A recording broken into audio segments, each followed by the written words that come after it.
Saturday morning, more of the same. Hard freeze well down into the 20s. But blue sky for Thursday, Friday, and Saturday. Highs in the 40s. Less windy all 3 days. Hey, we're going to pick up the wind out of the southeast on Saturday, and that means Sunday and Monday and Tuesday, scattered rain showers. Highs warming to the 60s by Tuesday. This is the Ag Central Radio Network. Tonight's game is a presentation of B92.7 FM Sports.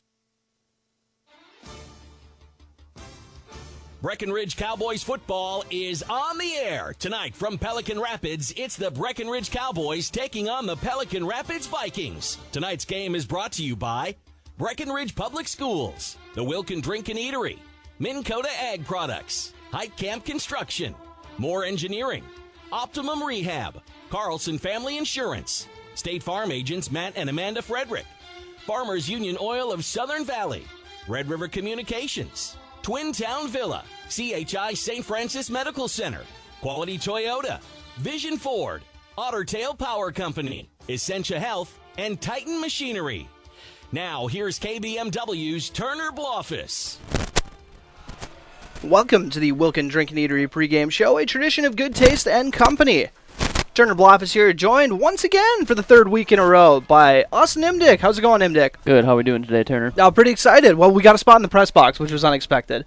Yeah, day saver. Yeah. So we're pretty, at least dry. We're working on the camera, trying to get that all situated, but we got it hanging out and try to keep it dry with this rain coming down. And this rain probably going to be a big factor. Breckenridge taking on a nice Pelican squad, 5-2 record, who really like to sling it. They run a spread offense. What do you think that's going to be playing a factor in this game? Yeah, I think it's going to be the biggest factor in this game. You got a lot of I got a team in Pelican that really going to air it out all night long. They're probably going to have to change the game plan a little bit, see how they can handle the rain, and hopefully Breckenridge can hang on to the ball tonight too. Well, Breckenridge, with their pass game, that's just it's already struggled as is. So you throw in one more wrinkle, but primarily they've had for the most part general success running the ball, but a banged-up Breckenridge squad this week, and it's the longest injury report I've ever seen for a Breckenridge game, in my time covering them at least. Yeah, the short week came at the exact wrong time for Breckenridge tonight, and we'll see what this team's made of tonight, see who can step up. That's one of the best things about, situation like this, trying to keep your optimism and, next man up. Who's gonna fill those shoes? And we'll be going through that injury report later on in the show, but next up, after this commercial break, we have an interview with head coach Chad Fredrickson. We'll take a quick break. You're listening to the Wilkin Drink and Eatery pregame show on B92.7 and watching on KBMW News Live.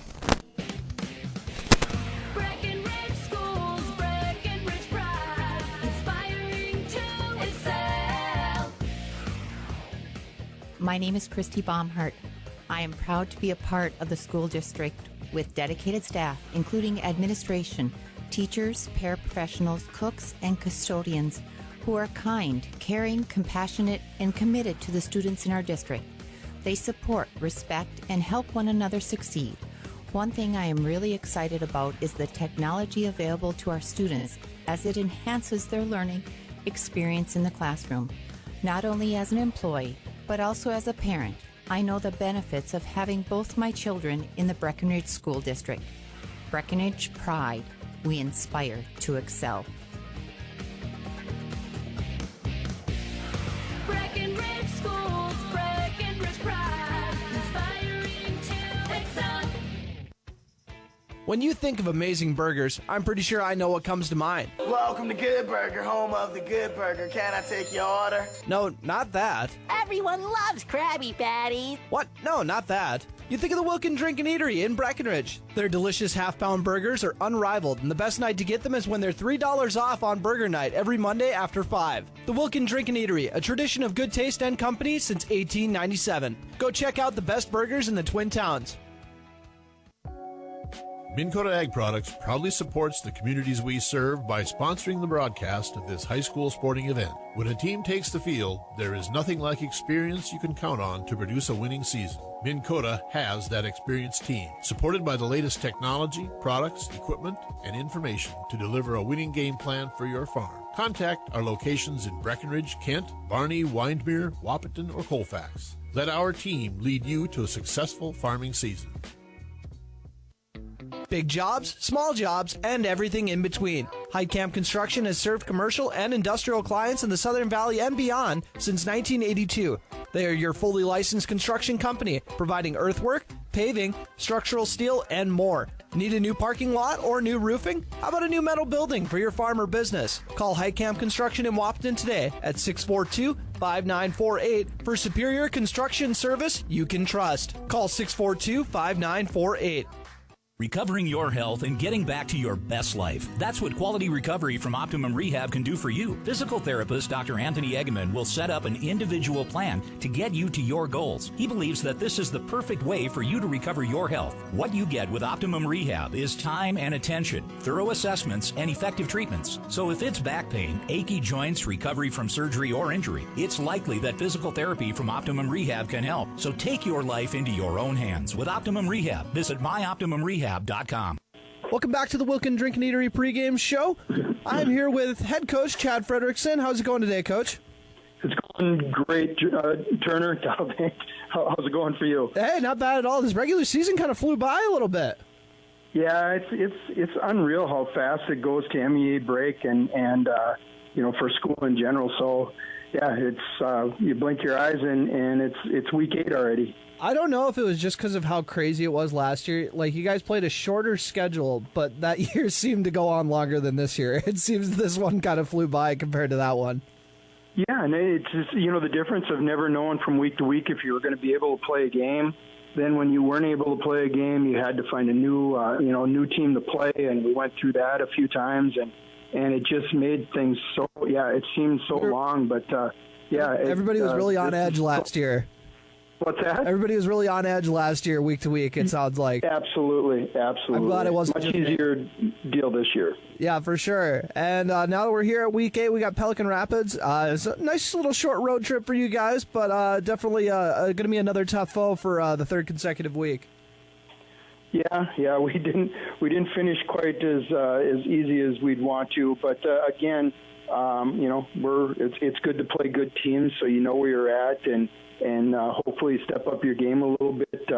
We have the challenge of having a number of players that are nicked up and things like this for the game tonight. So another tough test for us. Okay. And how would you describe what Pelican Rapids kind of does their approach offensively, defensively, what they like to do? Well, offensively, they're a spread team, and they're going to bank big on their quarterback. Timmy Guller, is a huge playmaker, both with his legs and through the air. So he's only a sophomore, and he's dynamic. He's just a tough kid to stop, and no matter how many guys pinpoint him, he's elusive enough to make things happen regardless. So offensively, they spread you out and just try to let him create and do whatever he basically does. And defensively, they're kind of a 4-front, 5, switching to a 5-front. Every once in a while, they'll kind of give you what looks like a 6, but they're rolling up some outside backers in a 4-4 and really kind of just try to transition and change up things up front to keep you on balance as far as knowing where they're going to be and what they're doing. So, it's going to be quite the challenge. They're a very talented team, and we got our work cut out for us. Okay, the last couple weeks, definitely some strong showings in the second half, but not really getting off to the starts that you guys want to. What do you think is going to be kind of a key to maybe get the guys going right away? Well, honestly, if we can get some positive things happening right away, I think it'll help us. We haven't done ourselves any favors in the last couple of weeks here of getting out to a good start. We've sputtered on offense, or we've turned the ball over and put ourselves in a tough spot, or pick six and things like this, and we just kind of start to head south rather than kind of picking ourselves up and dusting ourselves off and trying to play harder and do things better. And so it would help us enormously to have something positive happen for us and get the momentum right away. Okay, with you guys playing against, primarily running teams, most of them like kind of student body left, student body right teams, how do you think your secondary is going to respond to kind of the first real spread team that you've seen this year? Well,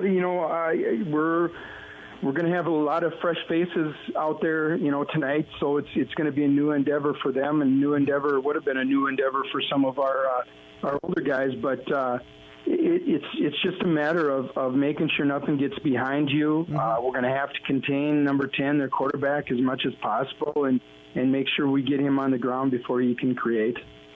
Gotcha. And how are you guys sitting injury-wise then coming into this? We're pretty dinged up. We're not going to make excuses. We're going to go into this game and try to do the best that we possibly can. But we have a number of guys that, through the week before and through this week they're nicked up. We're going to be without. So kind of our standard lineup isn't going to necessarily look like it has. But, through this whole year, we've been able to, solidify some depth. So there's some kids going to play tonight that have played before, but maybe in a little bit different look. But, again, we're going to give them everything that we got and see how things go.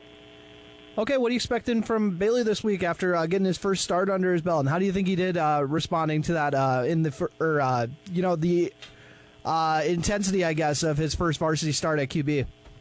I thought he did great. We didn't pass the ball that much, and really he managed things extremely well. We're going to have to transition him into getting the ball in the air a little bit more and more, and I thought he did great. He didn't seem to be frazzled at all. He didn't put us in any tough spots, and I thought he did wonderful. And are you guys going to be planning on using Cam Nito kind of in the same way in a variety of ways, kind of out of the gun, and also getting him in the backfield as a running back as well? Yeah. Cam had a pretty dang good game last week, and obviously he owes a lot of that to the guys up front for making those holes for him. But he is a pretty dynamic player, and we want to try to give him as many looks and their defense as many looks against Cam as we possibly can. And we look to do a little bit more of that tonight. All right. Anything else you'd like to add, Coach? No, we're looking at playoff games starting next Tuesday. I don't know how much this game, win or lose, will do with us switching from where we're at, but we're thinking that we'll probably host on Tuesday. It's a 6:00 start, so hopefully we see a lot of people there. We will continue the Wilkin Drink and Eatery pregame show after this quick break. Folding a fitted sheet, programming the thermostat, matching your socks. Why are simple things sometimes so complicated? Thankfully, with an Auto Owners Insurance independent agent, getting the right coverage for your home doesn't have to be one of them. So you can get back to more important things, like finding that missing sock. That's simple human sense. That's Carlson Family Insurance in Wapaton, representing Auto Owners Insurance. Visit Carlson Family Insurance Agency in Wapaton today. Call 672-6002 or on the web at www.cfiagency.com. Hi, this is Amanda from State Farm Breckenridge. And this is Matt from State Farm Wapaton. We're your local hometown insurance team. And just like with your local sports team, having the right coverage is important. We're here to make sure you have the right coverage in place to protect what is most important to you. We offer complimentary quotes for home, auto, life, farm, and business insurance. And just like with your local sports teams, we're here and local and ready to answer all of your questions. No more dialing 800 numbers or waiting on hold to talk to someone. State Your local insurance team. Farmers Union Oil of Southern Valley. Hi, this is Wade from Breckenridge Cenex. Now is a great time to start thinking about protecting your recreational vehicles and equipment. Stock up on Splash RV Antifreeze at any one of our 4 locations, and we would like to thank you for your continued patronage. Farmers Union Oil. Farmers Union Oil of Southern Valley.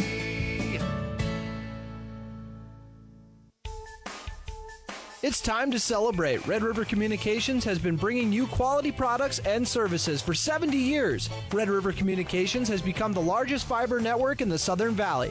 They offer speeds up to a gig and the quality personal service to go with it. Call them today at 701-553-8309 and get yourself on the largest fiber network in the Southern Valley. Red River Communications, growing and connecting the Southern Valley for over 70 years.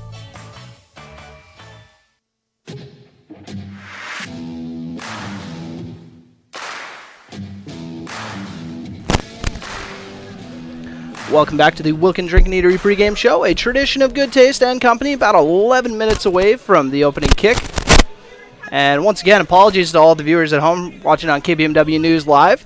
We currently got the camera hanging out of the press box, so a little tough to get at a straight angle, but, hopefully we'll be able to fix that throughout the game, once the rain kind of slows down. Rain's almost done right now, but time for your guys' Otter Tail Power Company Power Pole ranking on for conservation. And we're just going to go through the Section 6A standings. Otter Tail Central, looks like they're going to probably lock up that number 1 spot with a 7-0 record coming into the final game of the regular season tonight. New York Mills 6-0 at the 2 spot. Pine River Bacchus, the number 3 team in 6A with a 6-1 record. Breckenridge with a 4-3 record coming into this game. And as Coach Frederickson said, maybe they got that locked in, so it might not have this game, who knows how much it ends up affecting it, but you never know with the QRF, so you gotta win every game you can. Underwood right after them, 3-4, looking to be the team that might be coming to Breckenridge to square off as the 2 teams played earlier this year. Monaga, Lake Park Audubon, and Walker Hackensack Akeley rounding it out. Walker Hackensack Akeley at the bottom with an 0-6 record coming in tonight. Lake Park Audubon 2-5. Monaga and Underwood both 3-4, if I didn't mention those.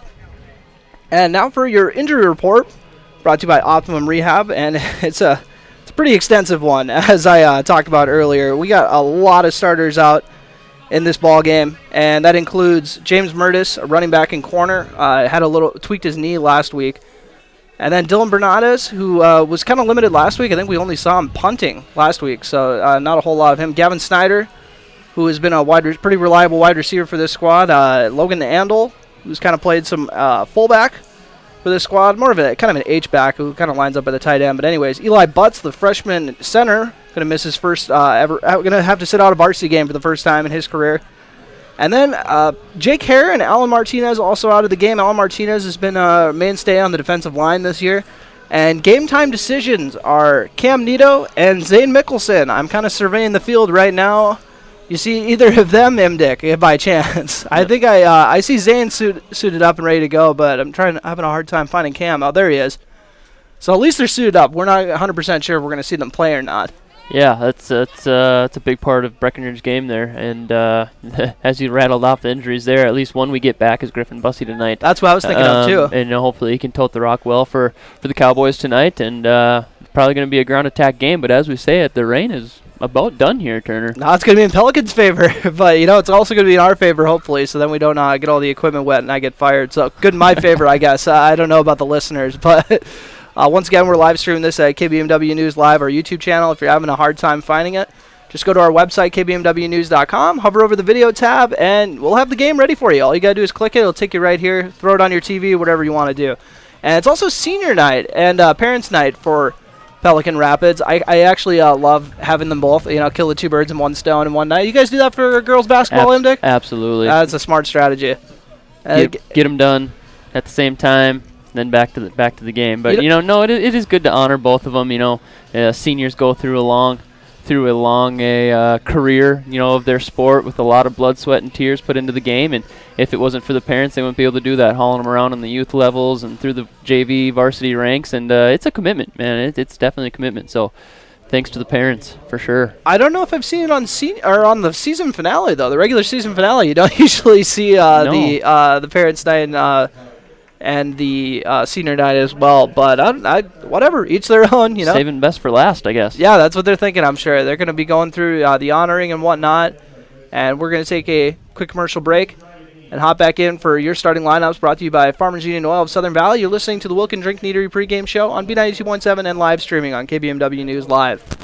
When Mom first started showing signs of memory loss, we were devastated. It was so frustrating, so many choices for assisted living. Then my sister and I walked into Twin Town Villa in Breckenridge. We knew that this was the perfect place for our mother. We loved the bright, beautiful apartments, and knew Mom would too. I was so impressed with the interaction between the residents and the staff. Twin Town Villa is a quality memory care community that's close to home and currently has openings. Call Twin Town Villa at 643-9542 or visit them online at twintownvilla.com.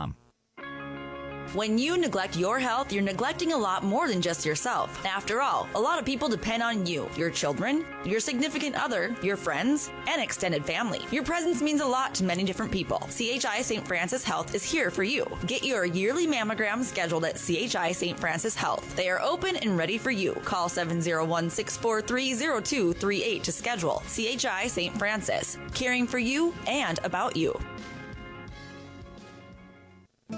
You want what you want. At Quality Toyota, we totally understand that we aren't going to talk you into a car you don't want. Instead, we're here to help you find the car, the color, the options, and the style that you do want. All with a simple, easy, and stress-free approach, because the price listed online or in every windshield is the only price. That way, we can concentrate on getting you the right car. Quality Toyota, West Lincoln Avenue in Fergus Falls. QualityToyota.net. Let's go places.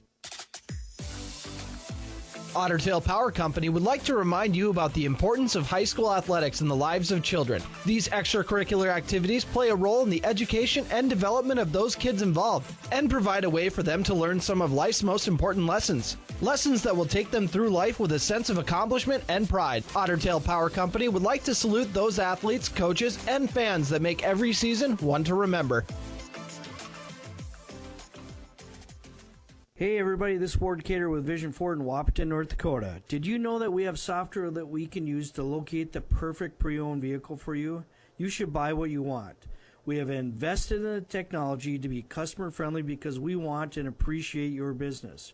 Remember, we'll bring the test drive to you and deliver for free within 1,000 miles of the dealership. Don't worry about what we have. We will get you what you want. All makes, all models. It's simple. DriveWithVision.com. Here, our hobbies become our work, and our work becomes our passion. But when pain or injuries keep us from doing what we love, it can affect our entire way of life. That's why we meet these challenges head on. Whatever your good day looks like, we'll find it together.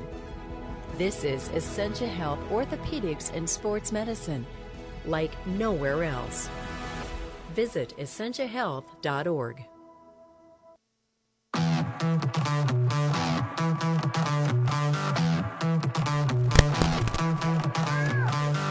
Welcome back to the Wilkin Drink and Eatery pregame show, a tradition of good taste and company. So we're going to be wrapping it up pretty soon here, but I want to hit you guys with the starting lineups for the Cowboys before we do. As Zane Mickelson, we found out, is playing today. He is a junior lineman at a tackle. Right next to him, Dallin Ernst at a guard spot, another junior lineman. And then, guess what? Another junior at center. That's Joey Konzemius making his first start of the season, filling in for Eli Butts at the center position. Where's number 64, 185 pounds. Wyatt Differding is also on the offensive line at a guard, 185-pound senior. Landon Blofus rounds out the offensive line at a tackle. He is a 210-pound, 6'2" junior. Where's number 52? Almost called him a senior. I got to know, he's a junior. And then also in the trenches, from time to time, Colin Roberts at a tight end. Alex Sanchez will line up at the split. And Roberts is a senior, Sanchez is a junior. Cam Nito also a junior. Will be in the slot as he's playing today. Gavin Peterson throwing another junior in there at fullback. Also possibly the most reliable pass catcher on this squad, as we've seen. They love doing the fullback floods to him, and it's fun to see. Griffin Bussey at the tailback, getting him back after missing a week or two with concussion protocol, I believe. And Bailey Evans, the sophomore, making his second career start for the Cowboys. And then on the defensive side of the ball, we got Jacob Kunkel at a corner. Where's number 17? He's a sophomore. Griffin Bussey at the other corner, of course.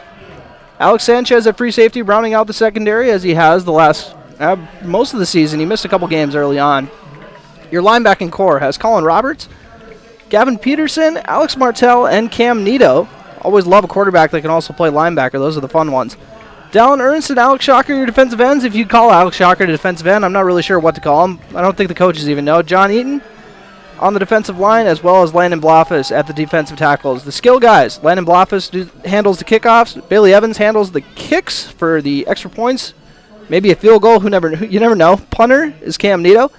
Snapping is Dallin Ernst. The holder, Cam Nito. Returner, Cam Nito. And Griffin Bussey. So let's look at your starting lineups as we're getting ready for this opening kick. Pelican Rapids breaking it down on their logo. Cowboys kick return team. They're not wasting any time getting ready. Gotta love that enthusiasm. Yeah, it's time for the Cowboys to make a statement right out of the gates here. Coming in with a pair of losses back-to-back, and those first halves have been tricky for Cowboys as far as getting into a rhythm. They usually kind of don't find their groove until the opening drive of the second half, it seems like the last couple weeks. So that's definitely something they're going to want to get a fast start here tonight in Pelican. One thing I think for the viewers at home to be watching is to see where Cam Nito ends up on defense. Are they going to end up putting him out a little bit out at corner? Is he going to stay at linebacker? It'll be interesting to follow Cam on defense tonight and see how they use him. Just like on offense, you can pretty much throw him anywhere. He'll probably be successful. Absolutely.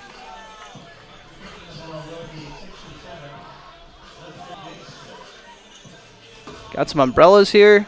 Smart choice. Did you bring those umbrellas you were talking about if we were going to end up outside? No, I think they ended up in the fiancé's car yet, so we were no-go on the umbrellas. Hey, you got me beat. I don't even own one.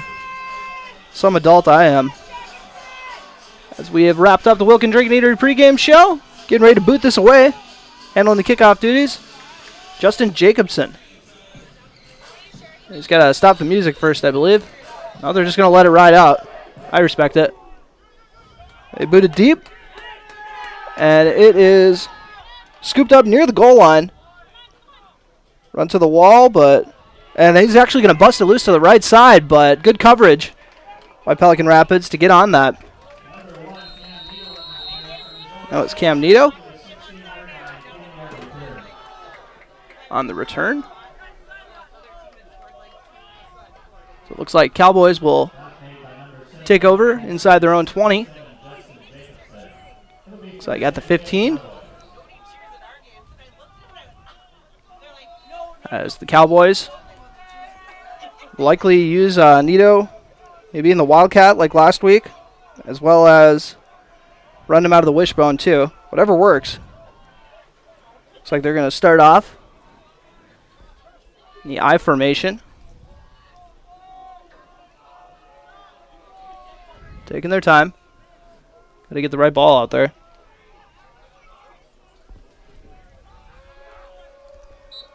Evans getting ready to snap it. And they're going to go off tackle with Bussey right away. And looks like you got a couple yards out of it. They'll give him a gain of 3. I'll agree with it.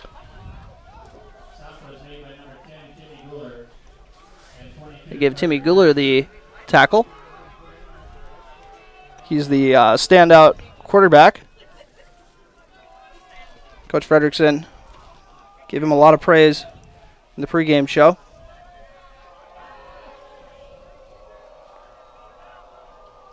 It looks like they're going to do a toss. And it's going to get tackled at the sideline. And Cam almost mishandled that pitch there. That could have been the first weather event of the game there, but he was able to get a second grab on that one and keep control of it. Baseball team.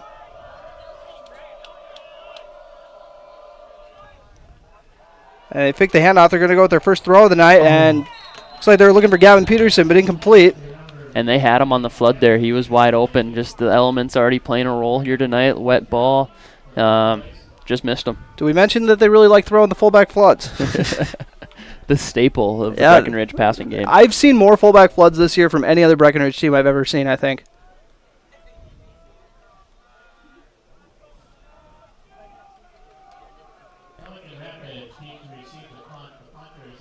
So booting it away is going to be Nito. Pelican going to go with a pair of returners, as you see with a lot of high school teams. Boots it away. And it looks like it's going to be fielded and then just going to go down with it. It's playing it safe, and that was Carter Johnson, 5'11 junior.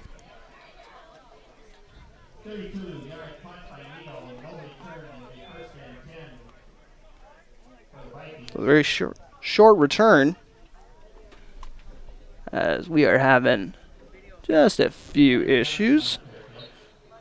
Very crammed space here in the press box. I didn't think Imdick was going to want to do the game because we're going to be so close. Oh, we're hugging each other up here, getting friendly. You're going to start out of the gun, and they're going to start with the QB draw with Guler. A lot of room to run.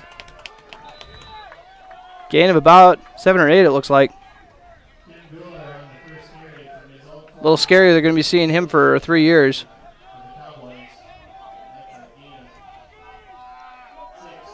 I remember another quarterback that had a lot of success here being a 3-year starter. That was before you ended up moving here. I don't know if you know Tyden Storiston. Heard the name of, he ended up leading them to an undefeated state championship in basketball, while also being MVP in baseball and football of the conference. They're going to go with a short run up the middle. Colin Roberts does a nice job of stuffing the hole there. That was Johnson on the carry.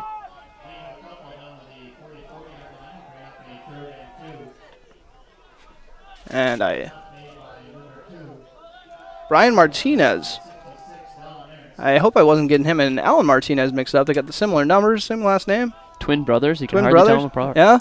I think it is Brian Martinez that has been playing a lot of the snaps defensively this year. Ah, well, that'll be nice in a couple years. He's only a sophomore, so we'll have both of the Martinez brothers playing defensive tackles.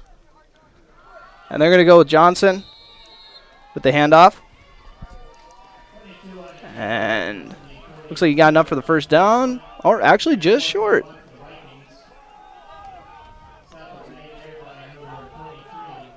They're going to give Shocker the tackle on that one. I don't know if you are. Yeah, I forget you're keeping stats over here. Yeah, you know, I'm going to give a half tackle to each Shocker and Dallin there. Shocker got him out of the ankles, tripped him up a little bit, and Ernst finished it for him. So, likely gonna, wouldn't be too surprised they try to draw Breck off sides here. Guler waiting on the snap. Gonna go with the speed option, pitches it. And he fumbled it. And actually fumbled it. Either way, Breckenridge gets the ball, whether it's recovered or not. So Breckenridge's defense holds strong on the first Pelican Rapids offensive drive. Dallin Ernst over there, trying to finish it off. Was trying to get his second scoop and score of the year, I should say. That feels like so long ago, even though the season's flying by so fast. But it's like, oh my gosh, that was this year that happened. Yeah, it was just Underwood, really, not that long ago. A team who Breckenridge could very well be playing next week. Not Absolutely. to overlook this game, but that's kind of seems where the section's going to be shaken out. The Breckenridge offense heads up to the line. They're going to go with the wishbone again. Nito and Bussey in the backfield along with Peterson. They're going to do a toss to Nito. Looking for some room to run. Cuts it up.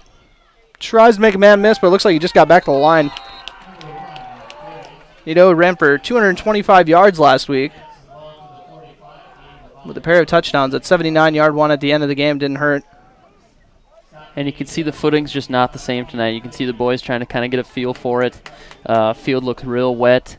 He was real cautious with that cut there, so that'll be something to watch the rest of the night too. These are the games that you use as an example, throw up some tape and say, you know, it would be really nice if we had some turf here, I think. Yeah. Always time for a good pitch for turf wherever you're at. So Breckenridge going to go with the wishbone again. Evans fumbles the snap, but looks like he dove on it. It's going to set up a 3rd and probably 10.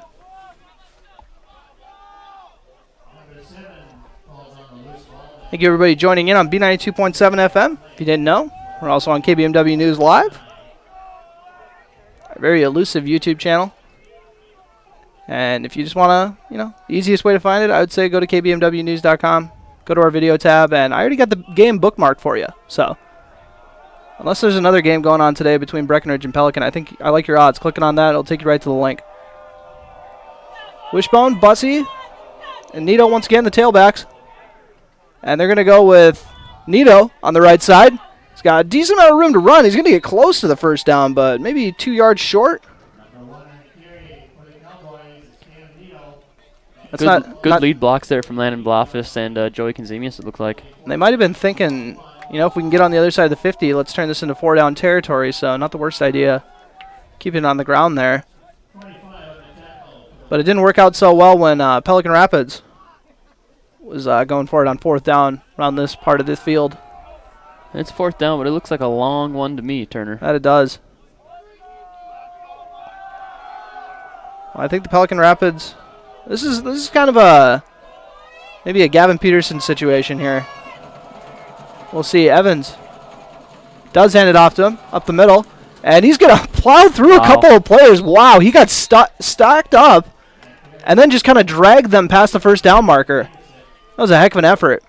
Yeah, that's a heck of an effort from Gavin Peterson there, and just man on man, I'm going to outpower you right there. That's just a bully move. My favorite part of that is he stuck out the ball because he's like, all right, if I go down, I'm going to get the first down. But then he didn't fall down, so he's just kind of running with the ball hanging out there.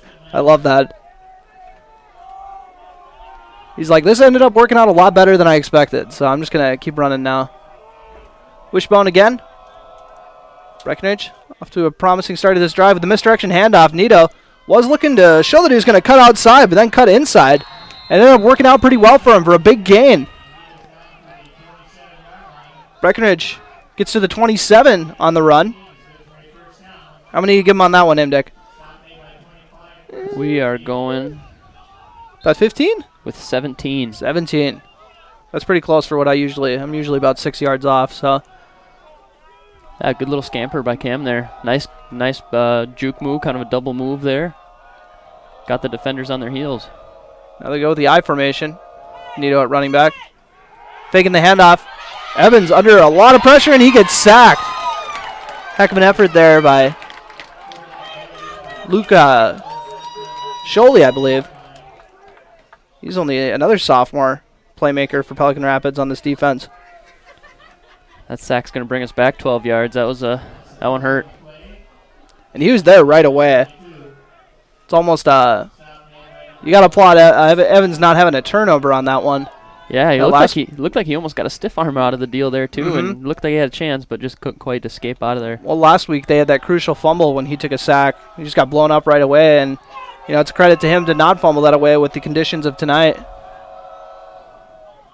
Oh, and now that one, I jinxed it. They just fumbled it, and it looks like Pelican Rapids recovered. They did. Mishandled handoff between Evans and Bussey. It almost looked as if Bussey wasn't expecting the ball there. That was a little unusual. You don't see many mishandled handoffs like that. The ball kind of lands like a few yards away from him. Yeah, it was almost like he put it right in the breadbasket, and Bussey just didn't know it was going to be there.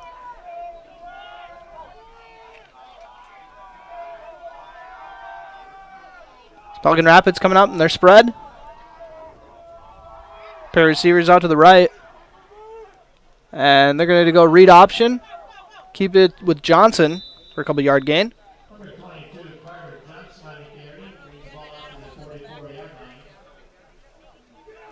Notice with a lot of these read option teams where you got the QB who can kind of bust it at any moment. I was just talking with my coworker Andrew about this, but when you got a fast quarterback, the running back kind of has to take all the hits up the middle, free up the QB on the outside. Guler's going to throw it, and it ends up sailing it. Good coverage over there by Shocker, trying to get a hand on it. Yeah, he almost got his fingertips on that ball. I know he's got that underdog mentality, kind of being the little dude on the field, but I bet that was probably the one time all year where he's like, I wish I was a little taller. I could jump up and snag this one really quick, but that ended up being sailed past the receiver too, so I don't like his odds too well. No, he dropped into coverage really well there. That was a good read. Now they're going to go trips right. Guler rolling out to his right under pressure, ends up throwing it, and incomplete. And I wonder if Breckenridge he was kind of under some pressure there, so do you think he was also out of the pocket, or do you think that was a chance for intentional grounding? I'd be pleading for the intentional grounding, that's for sure. You got to fish for it at least. But either way, fourth down. They're going to be booting it away. Guler, also the punter. And you always have that element of the fake that when you got the quarterback back there, you got to be thinking about that every single time. Getting ready to boot it away. And he does. And a nice punt. Fielded cleanly by Breckenridge. Running up the sideline. Ends up being a pretty decent return to about the 30. Did you catch who that returner was? It looked like Cameron Nito to me, but I'm not 100%. That's a little tough over here. Especially because it can't really zoom in with the camera hanging out the window. We'll make do, though. It was Cameron with the return there, and I saw a nice little edge block there by Bailey Evans, the quarterback, freeing him up to get those extra couple of yards. They ask a lot of these quarterbacks these days. Meanwhile, Shocker kind of filling in for Andel this week. We're at that H-back spot. And another kind of mishandled handoff, it looked like a little bit there, but Bussey stacked up at the line. Yeah, and him and Murtis have been a heck of a 1-2 punch this year, but then Bussey was out, so it's just Murtis, and now Murtis is out, so it's just Bussey. Yeah, it's been the running back position's definitely been evolving. You know, you see Cam at quarterback, and now you're kind of seeing him playing some of that running back role, and we got that wishbone set, and wishbone looks nice when you got Bussy and Cam back there, and Murtis mixing in. It's tough to defend. As I've said many times on the broadcast, big advocate for the wishbone here. And Evans looking to throw it, and he is sacked again. And it looks like it's the same guy coming through, Luke Scioli. Heck of a tackle there. Just doing a good job just blowing up the play before anything can even get started here. And you think that was going to be a screenplay we were setting up there, Turner? I don't know if we'd seen that out of Breckenridge yet this year, but something looked off. Yeah, he got through. It almost felt like a screen just because he got through so easily, but tough to say.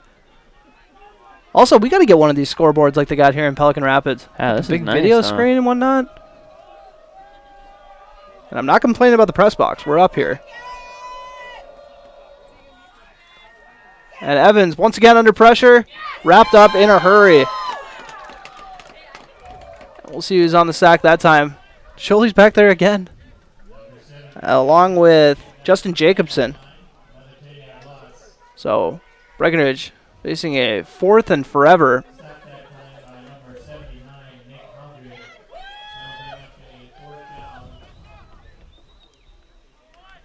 Breckenridge going to have to boot it away once again in this game that has started off as a defensive battle. We'll see if it stays that way.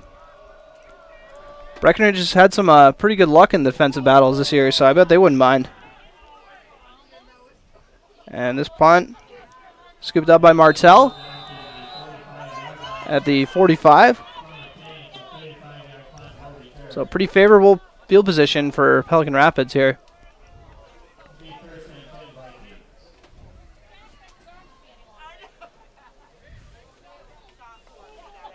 The Breckenridge defense off to a solid start to the game so far. Doing a good job of keeping Timmy Guler relatively in check so far. Now Guler keeping himself up the middle. So getting a nice gain. Getting about 5 on the play. And he's actually coming out limping. Might just be a little thing he just wants to shake off really quick here. But he's hopping on that ankle.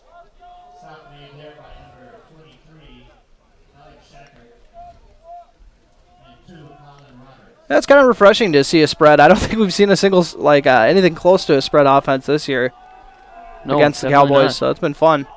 Yeah, definitely challenging in the high school game, too. When you got a quarterback that can sling it, man, that's quarterback plays tough in high school. Yeah, secondaries don't see a whole lot of action most weeks, so it's tough for them. But we got a player that jumped, and I didn't see if they said it was the offense or the defense. Looked like the left tackle to me. That's what I was thinking, too. Him and Landon both jumped at the same time. And that is number 64, Hayden Hart. Big senior tackle. Oh, and they're going to say it was on Blafas. Encroachment. So I'll make it a 2nd and 1.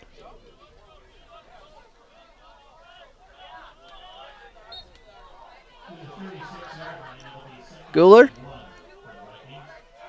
getting the receivers organized. He's got 2 to each side and then a running back in the backfield with him. Actually, he'll move over close to the tackle. Guler rolling out to the left. Oh, Breckenridge doing a good job getting pressure. He's going to keep it himself, run it up the sideline. And now we got a flag. Wasn't sure what that was on. Might be a hold. It looked like Martell. And it is a hold. Pelican Rapids going to go from a 2nd and 1 to not a 2nd and 1. I don't remember how much they move him back for these. It depends on where you get held.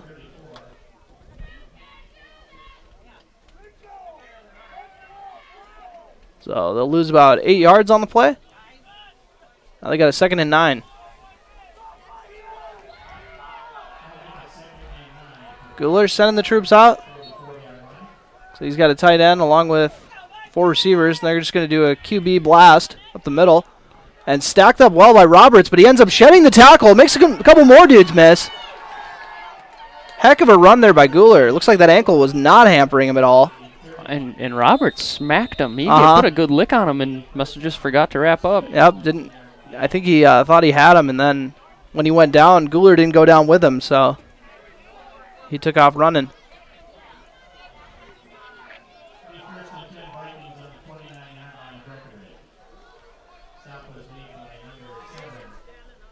.45 seconds remaining in this opening quarter on your Carlson Family Insurance scoreboard. Pelican Rapids going to take a shot, and it is... Oh, ended up being a touchdown. It looked like it was almost picked off. A pair of guys in on it. Kunkel was in on it. But it kind of got wrestled away for the touchdown. It was in both of their hands. My apologies to everyone watching at home. I was trying to get the angle on it. Peyton Blakeway on the TD. From Guler. Heck of a catch there. Because it looked like Kunkel was going to end up coming down with it, but just ended up being a little stronger with the hand strength. Yeah, he elevated up over the top and was able to reel it in. So the Vikings coming up for the two-point conversion. They're going to go with Guler up the middle, and he's going to walk in for two. So your score here in the first quarter in Pelican Rapids. Pelican Rapids 8, Breckenridge 0. Take a quick break. You're listening to Cowboy Football on B92.7 FM. More Engineering has been dedicated to finding sustainable engineering solutions for cities like Wapaton for more than 60 years. They offer a wide range of services, including civil engineering, land surveying, and environmental services that advance the region's infrastructure. As a 100% employee-owned company, they are committed to providing quality projects and building relationships in the communities they serve. Visit moreengineeringinc.com to learn more or stop by their location in Wapaton. More Engineering, improving lives by building strong communities.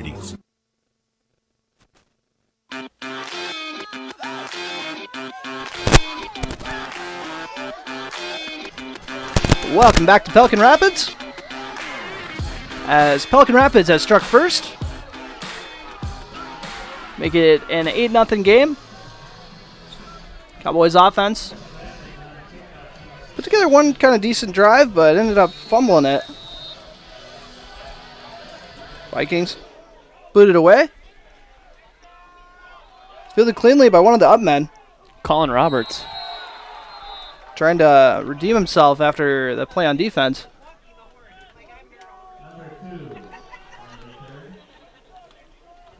As trying to fix the camera. My makeshift rain cover. Yeah, it's starting to come down a little harder here again. Now, you promised me it would be done by the end of the first quarter, Imdick. So you got 33 seconds to prove it right. Wishful thinking, maybe more than anything else. Well, my strategy for today was just pray it didn't rain. So look how that worked for me. And now Breckenridge, you know, they don't really motion men over very much, and I might have showed why. They had a guy jumping a little early. Another tough break for Cowboys. Ended up having like a 4th and 30-something last drive.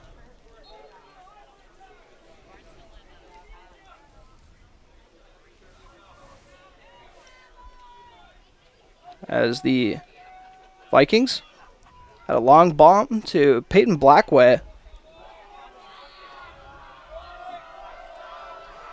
Now Breckenridge out of the wishbone. This first quarter is almost in the books. 27 seconds left. See if Breckenridge wants to run another play. I don't believe they have to.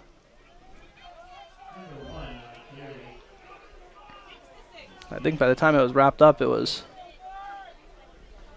25 seconds. So, yeah, it looks like they're not even going to run another play. They're setting one in, though. So I assume that's just to start off the second quarter. As the first quarter wraps up, we will take another quick break.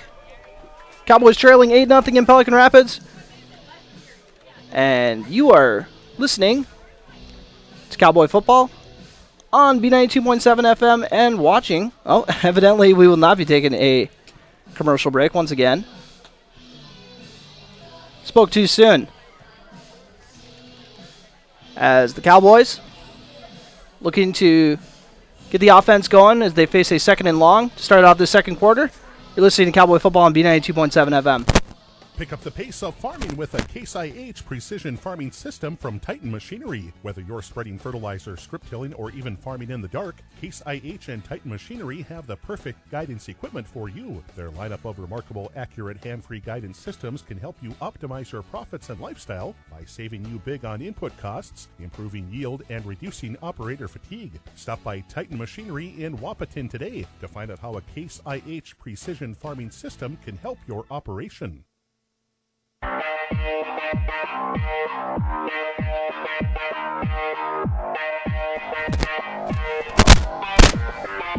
Welcome back to Pelican Rapids. And I've said this before, but I don't know if I've ever said it on air.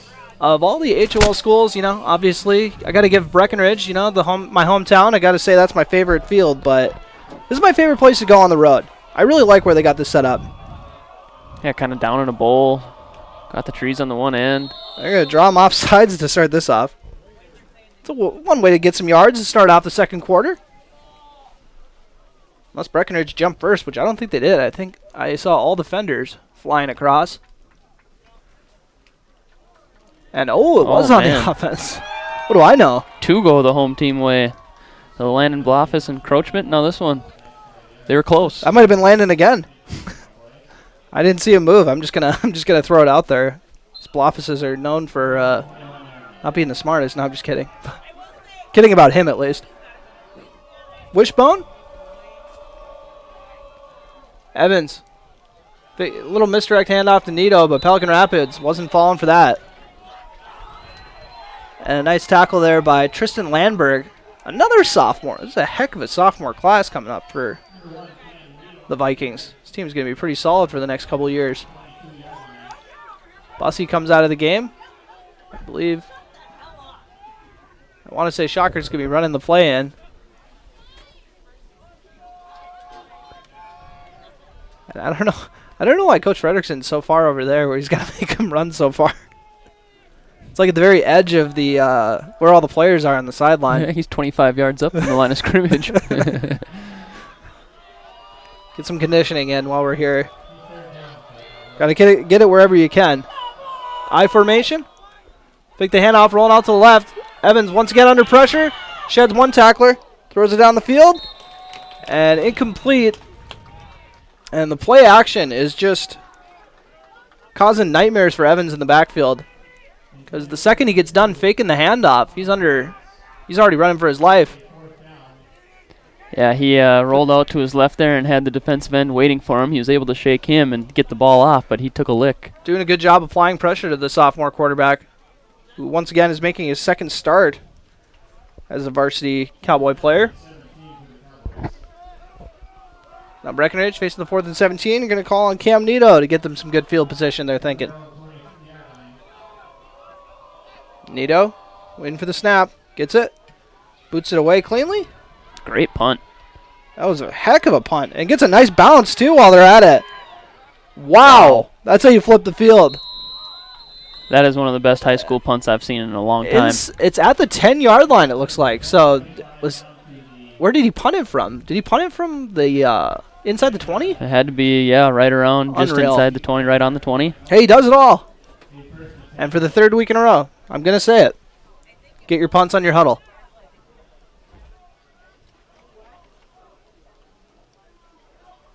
Pelican Rapids going to look to add to their lead in the second quarter.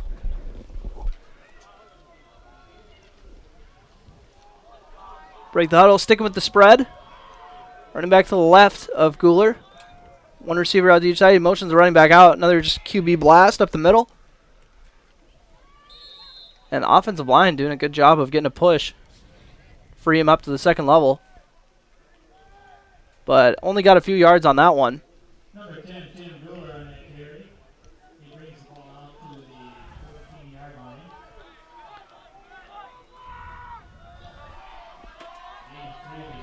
As we haven't, I assume they're adjusting for the conditions, but we haven't really seen them throw it a whole lot as they're about to throw it here.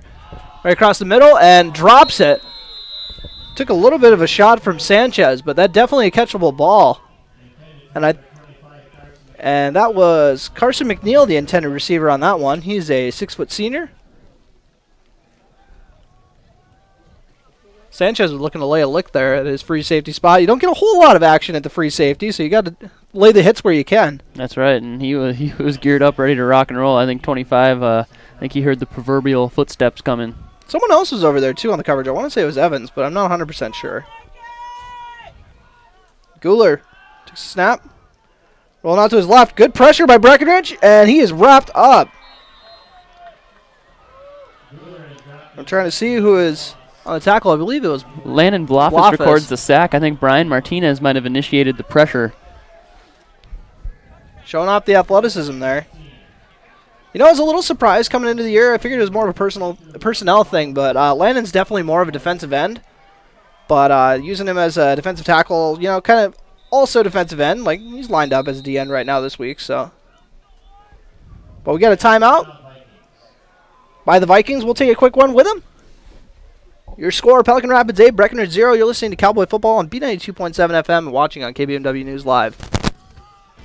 When you think of amazing burgers, I'm pretty sure I know what comes to mind. Welcome to Good Burger, home of the Good Burger. Can I take your order? No, not that. Everyone loves Krabby Patties. What? No, not that. You think of the Wilkin Drink and Eatery in Breckenridge. Their delicious half-pound burgers are unrivaled, and the best night to get them is when they're $3 off on Burger Night every Monday after 5. The Wilkin Drink and Eatery, a tradition of good taste and company since 1897. Go check out the best burgers in the Twin Towns.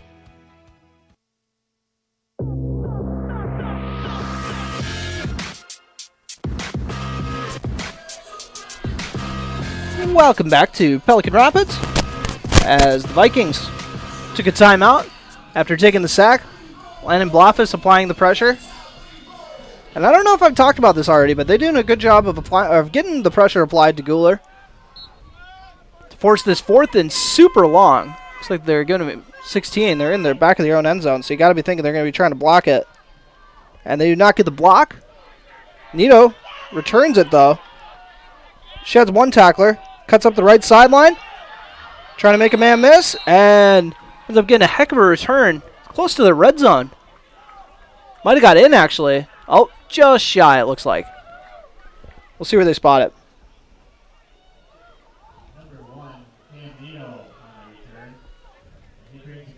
Nito returns it to about just past the 25. So a heck of a return by Cam, unsurprisingly.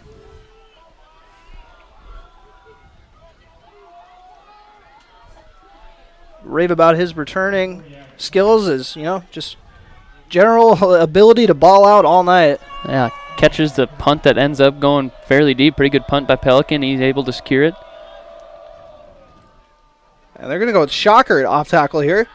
Haven't seen a whole lot of him at running back this year. But not too bad of a run there.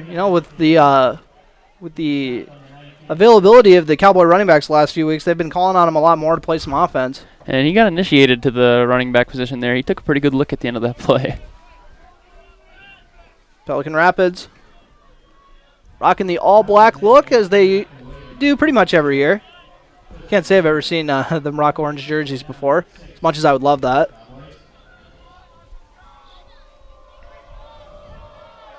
Cowboys in the I formation. Evans hands it off up the middle to Bussey. He gets stacked up. And I know one of the tacklers there was Carson McNeil.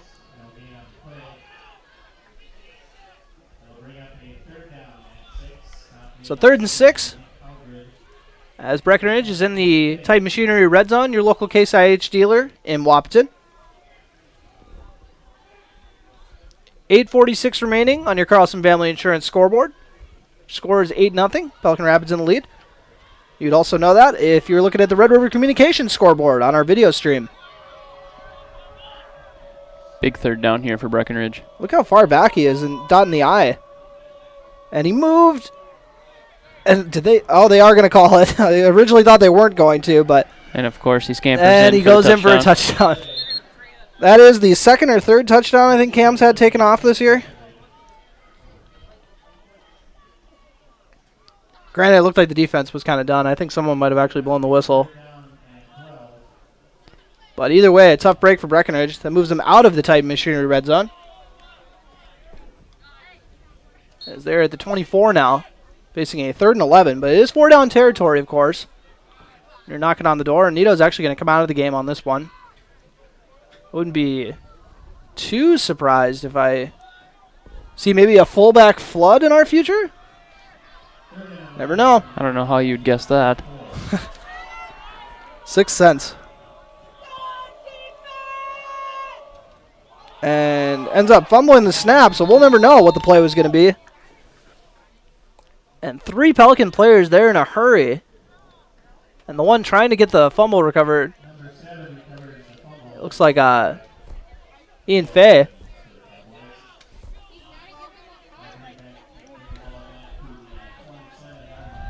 So the Cowboys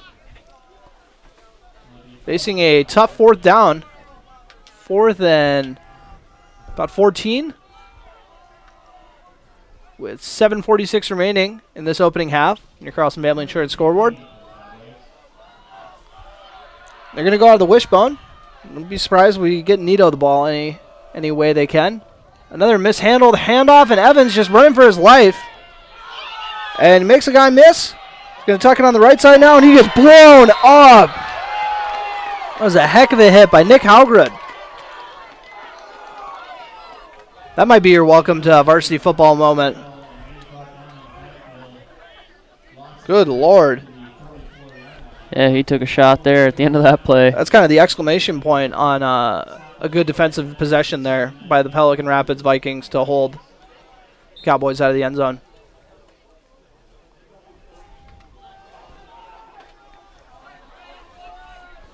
So the Vikings head up to the line, looking to get their second TD of the night. Their first one was a Peyton Blackway receiving touchdown. They're going to go up the middle with Johnson. Carter Johnson had a few nice little runs. Hasn't bust one yet. Guler with a running back to his right. Pair of receivers out of the right as well. Guler running. Martell trying to chase him down. Gets rid of it and ends up being incomplete. Good, pretty good ball, just a little off target. Looking for Peyton Blakeway, who, as I said earlier, had a touchdown. The lone touchdown of this game. Then Guler ran in the 2-point conversion to give us the 8-0 score we got right now. All right, now am I crazy or is it not raining? Just hardly coming down a little bit yet. Pair receivers out of the right. Guler going to go run the speed option on the right side. Pitches it to Johnson. Guler took a nice shot on that one, but ends up being about a 5-yard gain for Johnson. Sanchez was able to contain the outside there and get a nice tackle. Could hear that hit up here for whoever laid the lick on the QB. Yeah, he's going to feel that one tomorrow morning, no doubt about that. Got to assume it was Dallin Ernst. It's usually the defensive ends who have the lovely duty of, even if the quarterback doesn't have the ball, put a hit on him.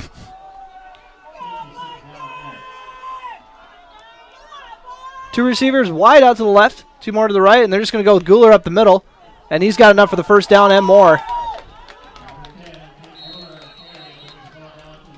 Almost a 10-yard gain. Loftus is trying to say he got the fumble recovery out of that pile, but the official said, okay, hand that back here. We know you did not. As the Vikings are now into Cowboy territory on the Breckenridge 41. Plenty of time in this second half, or in this first half, second quarter. 6:05 remaining under Carlson Family Insurance scoreboard. Guler takes a snap. Looking left, he's just going to keep it himself. There is a flag on the play. Looks like it's going to be a hold. And then an incomplete pass. Nice coverage there by Bussey.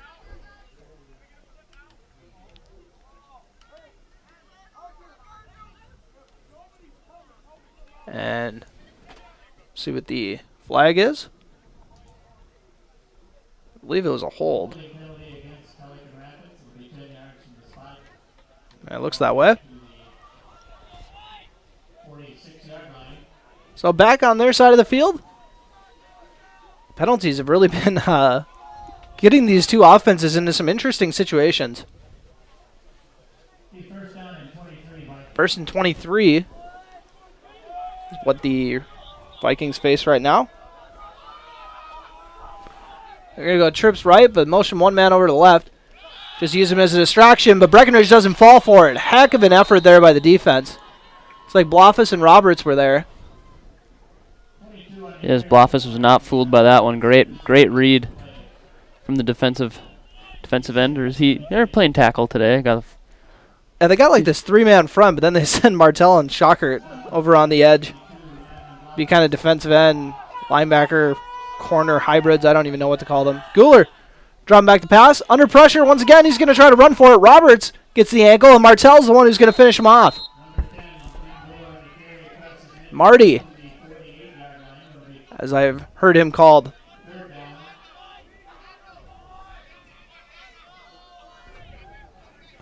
Pretty good look there laid by Martell too. Seen some big hits here recently. Yeah, and it wasn't even the best angle to like lay a big hit, but he made it happen. Good wrestler too. Guler was looking left. Under pressure once again. He's going to roll out to his left. Looking for a man downfield. He's got one. But he is not going to get the first down. Good coverage by Bailey Evans to at least keep him from getting the first. But it's going to be close. Or, I mean, about a 5-yard play instead of about 20 like it was.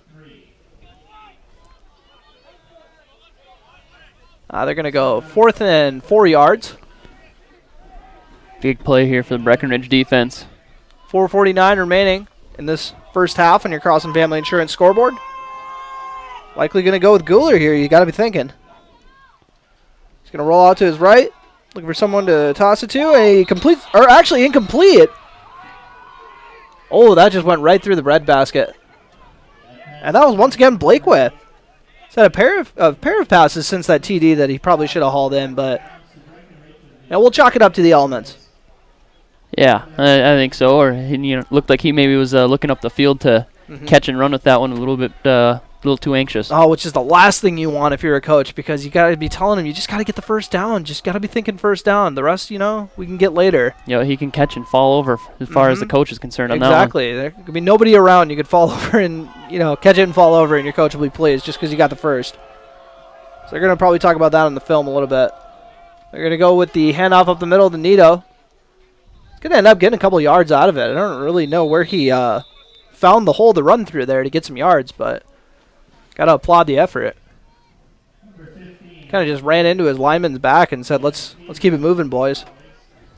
Gained him about 3. Kept those legs chopping.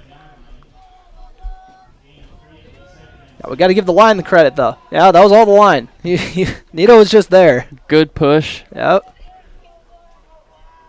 Even if the running back helped a little bit getting that push, but it was a good push no less. Cowboys break the huddle. Bossy in the backfield. Looks like they're going to go I formation. Usually go with the I formation when Nito comes out, like the wishbone when he's in. Motion Shockert over. And then they're going to run on the left side. And it looks like getting that extra blocker helped out a little bit. Got a few yards. Oh, and I tell you what, Evans almost got tackled on that handoff there. There was immediate pressure coming from the weak side, but he was able to just get it out. Applaud the effort of the weak side defensive line. This defensive line, or just this whole defensive unit, has done a great job from Pelican Rapids, of course, pitching a shutout so far. But the big thing for them has been just blowing up these play-action passes in the backfield. I think that's been the big difference in this game so far. Yeah, absolutely. And it's really about all you see Breckenridge do, and if we can't contain that outside edge, tough to run that play action. Yeah, you never want to be one-dimensional, that's for sure. You got Wishbone here. And they're going to go with Nito, but that gets blown up in a hurry.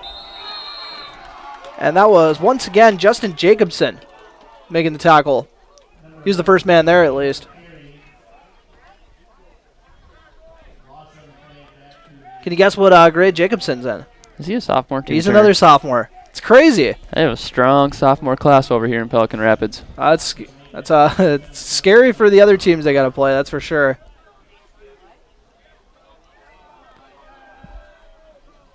So returning will be Peyton Blakeway and Carter Johnson. Nito looking to replicate that last wild punt, but this one doesn't look like it's going to be as successful. Get on it. Oh, did that get touched? That touched number 2 in the heel. That should be Breckenridge ball. You bet. And it is recovered by Breckenridge. Colin Roberts, the other number 2, getting the recovery. Braden Ecker, senior wide receiver, apparently had to go off the foot. And Breckenridge has got 2:17 remaining. So you got to get some yards right away, with how they run the ball, because if you're going to run the ball this whole drive, that's going to chew up the clock pretty quick. So with basically having no success in the pass game so far, you got to get your best run play here, I'm thinking. They're going to go with Nito up the middle, and he gets stacked up. It was a nice tackle by Carson McNeil.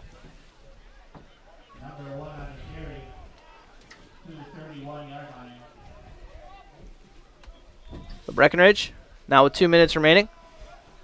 Same the NFL, we don't get a 2-minute warning, unfortunately for Breckenridge.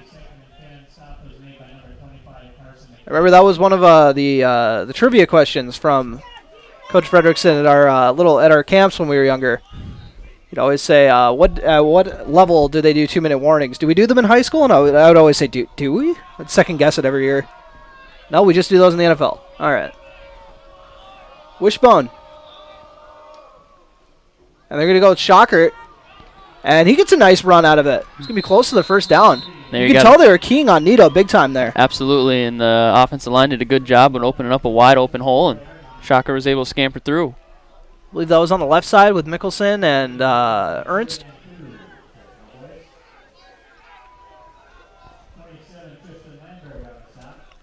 So now, just like that, 1:05 remaining in your Carlson Family Insurance scoreboard in this opening half.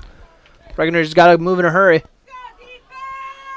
Facing a 3rd and 3. Wishbone look again. Evans goes with Nito, who hits the hole hard.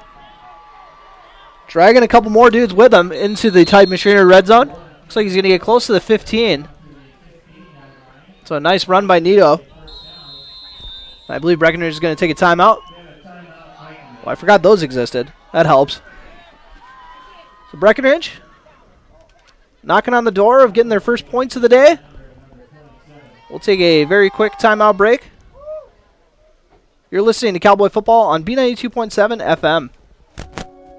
Minnesota Ag Products proudly supports the communities we serve by sponsoring the broadcast of this high school sporting event. When a team takes the field, there is nothing like experience you can count on to produce a winning season. Minn Kota has that experienced team, supported by the latest technology, products, equipment, and information to deliver a winning game plan for your farm. Contact our locations in Breckenridge, Kent, Barney, Windermere, Wahpeton, or Colfax. Let our team lead you to a successful farming season.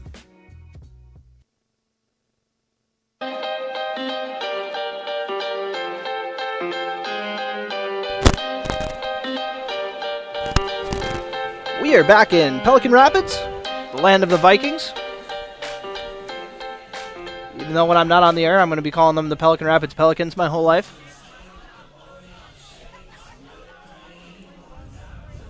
.4 seconds left on the scoreboard for the Cowboys to get into the end zone. They got a 1st and 10 in the Titan Machinery red zone. They're at the 15.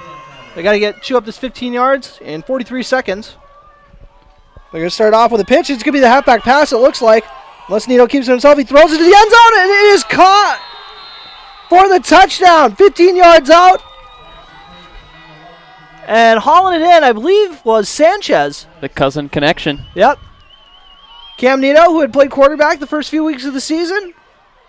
You got to give the quarterback the halfback pass then, of course.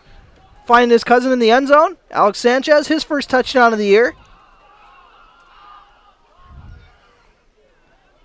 I think they ran that last week too, but Nito actually threw an interception. So, redeeming himself on that one. So we got to get one halfback pass to get into the end zone for sure. Both those guys coming back next year as well. They're both juniors. And they're going to go with Nito off tackle. And looks like he's going to come up short. So a 2-point rush, no good. But Breckenridge gets on the board. Your score, Pelican Rapids 8, Breckenridge 6. Take a quick break. You're listening to Cowboy Football on B92.7 FM and watching on KBMW News Live. Big jobs, small jobs, and everything in between. Heitkamp Construction has served commercial and industrial clients in the Southern Valley and beyond since 1982. They are your fully licensed construction company, providing earthwork, paving, structural steel, and more. Need a new parking lot or new roofing? How about a new metal building for your farm or business? Call Heitkamp Construction in Wapaton today at 642-5948 for superior construction service you can trust. Call 642-5948.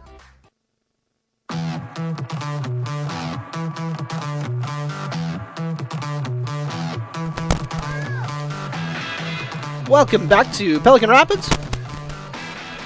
I was just telling Imdick during the commercial break that the head coach, Eli Beachy, I believe is only about 25 years old. A Perm graduate, originally from Staples Motley, and actually was a head coach at Lake Park Audubon for a year before coming over and take over the Pelican Rapids football program. He's got the boys playing well. I want to say, I could be wrong, but I want to say he was kind of a wide receiver, maybe a quarterback, if I remember correctly. My memory is not very good. And it is scooped up by the sideline and out of bounds, or did it roll out of bounds? It was scooped up right at the last second there. Kind of stepped out of bounds afterward? Yep, just took the safe play, walked it out. Oh, you can't fumble it if you walk out of bounds. Or that's what they were kind of thinking. Yeah, talking to the coaches before the game a little bit, it did sound like they were going to try some of these pooch kicks and little squib kicks and try to put the pressure on Pelican Rapids that way. Get the special teams involved. Yeah, but it's nice to... I like the pooch kicks because, it's the aggressive play, but it's not like a straight up onside kick where you're just going to absolutely, mess up your field position if it doesn't go well. It's aggressive but conservative at the same time, you know what I mean? Pass by Guler. Under pressure, sheds one tackler and then completes the pass. Or yes, it was completed. Or was it dropped? Oh, it dropped actually. It looks like he dropped it when he came to the ground. Interesting. I believe that was Braden Ecker. Heck of a ball, but a few Cowboys there on the coverage. Once again, maybe he heard some footsteps there. And it's not like that's like the easiest catch in the world, diving on the ground for it, but still catchable. Guler dropping back to pass. Runs up in the pocket, and this one gets completed. And that one to McNeil. Breckenridge trying to strip it away, but no luck. It's like that'll move the sticks. Carson McNeil, but not a whole lot of time to do anything with it. 21 seconds remaining. We'll see if Pelican Rapids can put one more on the board. Guler drops back to pass. Runs by a couple defenders. Tosses it down the field. And the pass is complete. And I want to say that was Blakeway again. Number 8, yep. Now they got 12 seconds left. So Breckenridge switching to their prevent. Got 3 deep safeties. Guler dropping back to pass. Throws the short pass. And Martell, boom, laid a smack on the pass catcher there. Carter Johnson reeled it in. He might have hurt himself in the process. Maybe a little stinger action going on. Yeah, it looks like he got hit in the funny bone on that one. And Pelican Rapids going to take a timeout. We'll stay here for the timeout, but what are you thinking, Dick? You thinking they're going to try something crazy here? They're going to keep the flea flicker for when they get to playoff season? If I'm Pelican, I'm going to try to send it deep. I know it's rainy and maybe not the perfect elements for something like that, but hey, Guler's a heck of a quarterback. I'm going to put the ball in the hands of my best player and see what happens. Yeah, you're right about Martell being banged up. He's kind of over there swinging the arm on the sideline, trying to get fresh again. And being a smaller guy myself, those stingers, when you come in to lay a hit like that, it's pretty easy to receive. You'll see those NFL guys run off to the sideline and be off for a couple plays, and that's exactly what happens. Just that tingling sensation down the arm, and usually after a couple minutes you can shake it off. But hopefully that's the deal, and it's nothing long term. And the kid's a great player and great to have on their defense. But I'm just going to be honest. The last play of the game, heaved down the field. That's not exactly where they call on his services. He's more of a disruptor flying around in the backfield. They don't need him to try to be reeling in an interception down the field. So if he misses this last play of the half, no problem. Hey, hook and ladder. He made a guy miss. Made another guy miss, but he's going to get knocked out of bounds. And I'm really mad right now because when I said flea flicker, I actually meant hook and ladder. I got Coach Herder stuck in me. He always called it a flea flicker. So I kind of called it, but I messed it up at the same time. But that'll wrap up the first half. In a defensive stalemate, once again, Breckenridge has been in a lot of these. Only fitting we end up in another one in the last game of the regular season. Your score as we head into the Minn Kota Ag Products halftime show. Pelican Rapids 8, Breckenridge 6. You're listening to Cowboy Football on B92.7 FM and watching on KBMW News Live.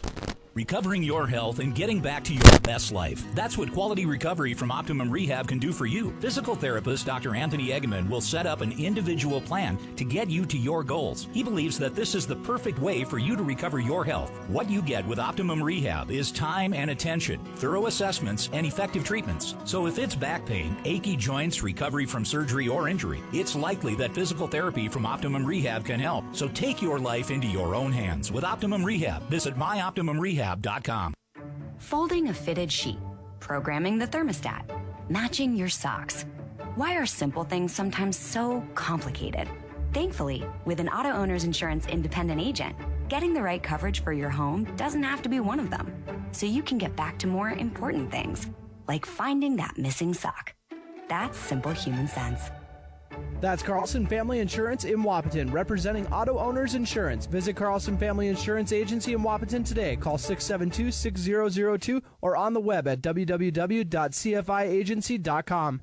Hi, this is Amanda from State Farm Breckenridge. And this is Matt from State Farm Wapaton. We are your local hometown insurance team. And just like with your local sports team, having the right coverage is important. We're here to make sure you have the right coverage in place to protect what is most important to you. We offer complimentary quotes for home, auto, life, farm, and business insurance.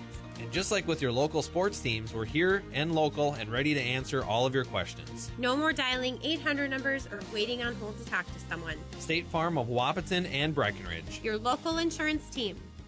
Farmers Union Oil of Southern Valley. Hello, this is your water softener talking. I love Morton salt crystals. Have you fed your water softener lately? Ensure you have softer feeling skin and hair with Morton Pure and Natural Water Softener Crystals. Stop by Farmers Union Oil to check out our variety of Morton salts. Your water softener will love you for it. Farmers Union Oil of Southern Valley.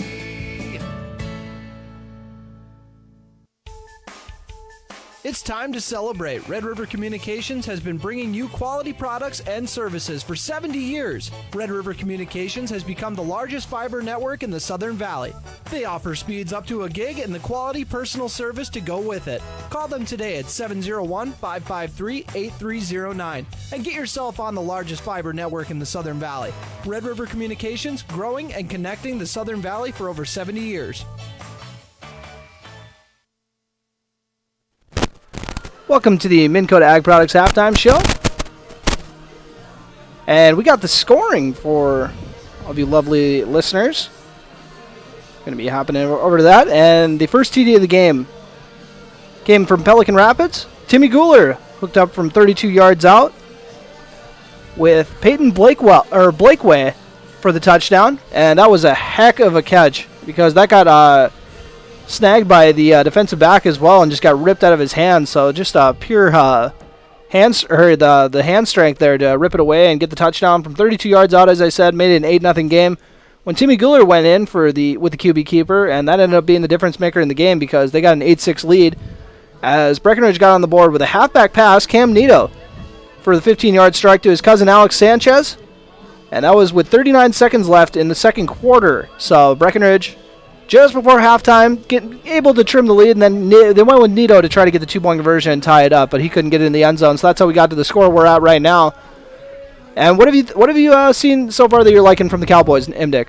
Yeah, the ground game, they've been patient with it, but they're sticking to it. Mm-hmm. Nito's chipping away. He's got 44 yards at half. Bussy's been, it's been tough going for Bussy, but he's been contributing here and there. Shockert's had 2 carries for 12 yards, so just got to stay consistent in winning in the trenches. The offensive line's been doing a good job. I think so, too. Well, as far as the run, for sure. The pass, Pelican Rapids has been giving them trouble. And I think maybe if we do see Breckenridge start kind of opening up the playbook and throwing some passes, I know you don't want to throw it very much with the conditions we got right now as the rain's kind of picked up again for some reason. Not too happy about that. I'm going to have a talk with Mother Nature on the way home, I think. But what I really think they should do is maybe I wouldn't say gun because they got the inexperienced center, but maybe some quick hitters. I think I've seen them run some of those bubble routes out of from going under center. So That's one thing we kind of didn't really think about here with the rough conditions, the absence of Eli Butts, who's played in all 7 games so far this year and being the go-to guy at center. Absolutely. We've seen, 2 or 3 mishandled snaps at this point already from under center, so I don't know how confident the coaching staff's going to be going from shotgun, because regardless, even if you had Butts or your normal players there, your starters, snapping out of that shotgun with these rainy, wet conditions is tough. But that's true. We'll see what happens, and you mentioned it too, the play action. It's been tough. We haven't been able to contain that edge. I'm sure that's something the coaching staff wants to key on here at halftime and see if we can make the adjustment. Number 12, Luke Sholey, I believe. He's got 2 sacks, like 2.5 I put him down for, and they all came like in a pretty rapid succession. So he might be hoping to rack some of those more up in the second half. But Breckenridge, they got to be happy just being trailing by 2. Their defense has really put in a great effort containing Guler, and I don't even think the weather has been that big of a factor in slowing down this Pelican Rapids offense. I think Breckenridge has just done a great job of keeping them in check. Yeah, pass coverage has been pretty good. They had that 32 chunk yard play for the touchdown there, but outside of that, for total, they have 88 passing yards, so outside of that one play, that accounted for a third of them or a little more. And on the ground, they have 49 yards, so we've been doing it fairly well, defensively, and our offense just got to give us a little bit more. And we'll see. It'll be an interesting second half. We were just showing so much love to the Pelican Rapids pass rush. We better show some love to the Breckenridge pass rush as well, because I think that's one big thing that has been the big factor in keeping Pelican Rapids' passing game in check is the fact that they're making Guler uncomfortable. Yeah, I think Brian Martinez has been making his presence known up there and at nose tackle. Then, of course, you got Ernst and Blofis there on the edges doing a good job. Martell and Shockert, I've seen them sneaking through the line, and I even on that last pressure, we saw Gavin Peterson coming on and blitz from up the middle. So they've been switching it up on how they're attacking the quarterback, but definitely as a great team effort, and Blofis has a sack to show for it. All right, we'll take a quick break on this Minn Kota Ag Products halftime show. Once again, your score, Pelican Rapids 8, Breckenridge 6. You're listening to Cowboy Football on B92.7 and watching on KBMW News Live. At Twin Town Villa, their focus is on comfort, security, peace of mind, and quality of life for their residents. They're extending an invitation to you to stop and experience how their assisted living community is different. Their 1- and 2-bedroom apartments are spacious and fully functional, and their list of amenities is endless. Their mission centers around family with assistance, supportive services, and quality health care all under one roof at Twin Town Villa in Breckenridge. Check them out on Facebook or visit their website at twintownvilla.com. Call them 643-9542 to schedule a tour today. Your daughter has the flu. Your son breaks his arm. You need quality medical care you can count on. CHI St. Francis Primary Care Walk-In Clinic. Quality family care. Go to the Primary Care Walk-In Clinic at CHI St. Francis, where there is no appointment necessary. Hours are Monday through Friday, 8 to 7:30 and 9 to 5 on the weekend. Quality care close to home. You get the finest care for home injuries, common illnesses, and emergency service. Virtual visit available. Call 643-0747. We treat you like family. You're one of our own. No one woke up this morning and thought, I want to go haggle. At Quality Toyota, we don't do that. Our bottom line pricing means you get our best price the first time, every time. You'll even have that price before you talk to anyone, because that price is listed online at qualitytoyota.net and in the window of every vehicle. Simple, easy, stress-free. That's the quality difference. Quality Toyota, West Lincoln Avenue in Fergus Falls, qualitytoyota.net. Let's go places. Otter Tail Power Company would like to remind you about the importance of high school athletics in the lives of children. These extracurricular activities play a role in the education and development of those kids involved and provide a way for them to learn some of life's most important lessons. Lessons that will take them through life with a sense of accomplishment and pride. Otter Tail Power Company would like to salute those athletes, coaches, and fans that make every season one to remember. Hey everybody, this is Ward Cater with Vision Ford in Wahpeton, North Dakota. We have great news. Our new vehicle inventory is coming in on a regular basis, and we appreciate your patience, but let's get you into a new Ford today. We have access to thousands of vehicles, and I know we can find the perfect Ford for you. Don't wait. Let us make this fun and easy for you today. Don't worry about what we have. We will get you what you want. Go to driveavision.com. We want you to live your best life with Vision Ford in Wahpeton, North Dakota. My name is Ward Cater. Back and neck pain can keep you from enjoying the things you love. At Essentia Health, our team of spine care specialists will evaluate your symptoms and create a tailored treatment plan that fits your lifestyle. You will get the expert care you need when you need it. Working together, we can get you back to the activities you love. This is Essentia Health Spine Care, like nowhere else. EssentiaHealth.org.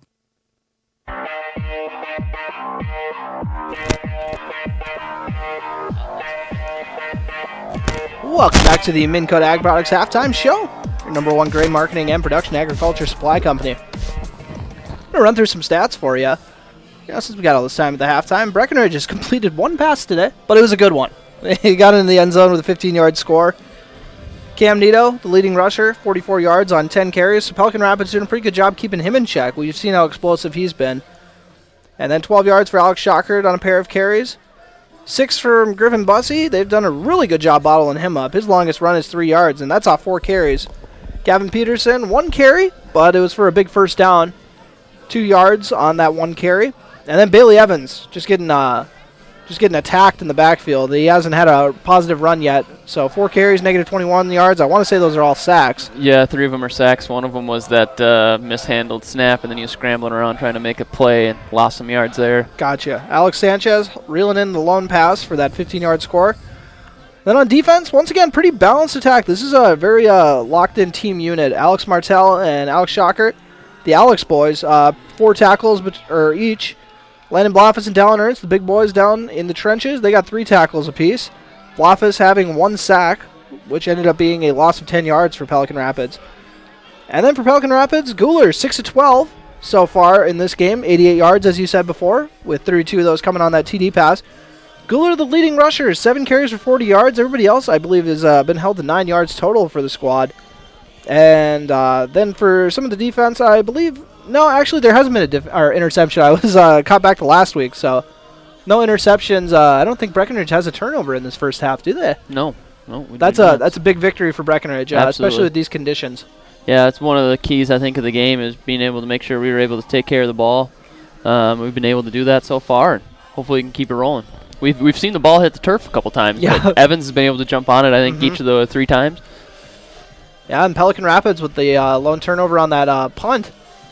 That would end up being actually Breckenridge didn't turn that into any points, and I bet you just got that notification too. I think you're on the T-Wolves notifications too. Dick and I making a big sacrifice missing the Timberwolves game today.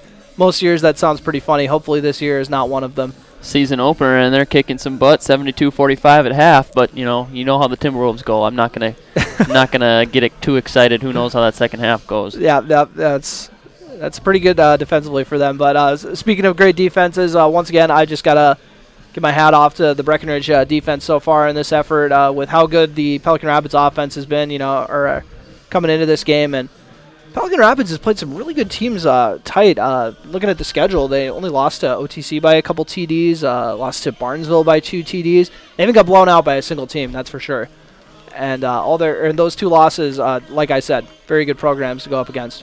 Yeah, and Breckenridge, as we talked about it in the pregame, Turner, we're banged up. We're missing some guys here. So we talked about who's going to step up and fill those shoes. Well, we've seen Jacob Kunkel stump up, Alex Sanchez. You see Martell and Landon and Gavin Peterson and Dallin Ernst make some plays on defense. But it's been those guys coming in and filling in.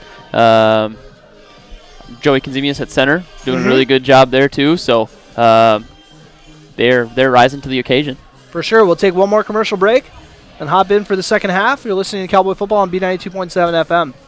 More Engineering has been dedicated to finding sustainable engineering solutions for cities like Wahpeton for more than 60 years. They offer a wide range of services, including civil engineering, land surveying, and environmental services that advance the region's infrastructure. As a 100% employee-owned company, they are committed to providing quality projects and building relationships in the communities they serve. Visit moreengineeringinc.com to learn more or stop by their location in Wahpeton. More Engineering, improving lives by building strong communities.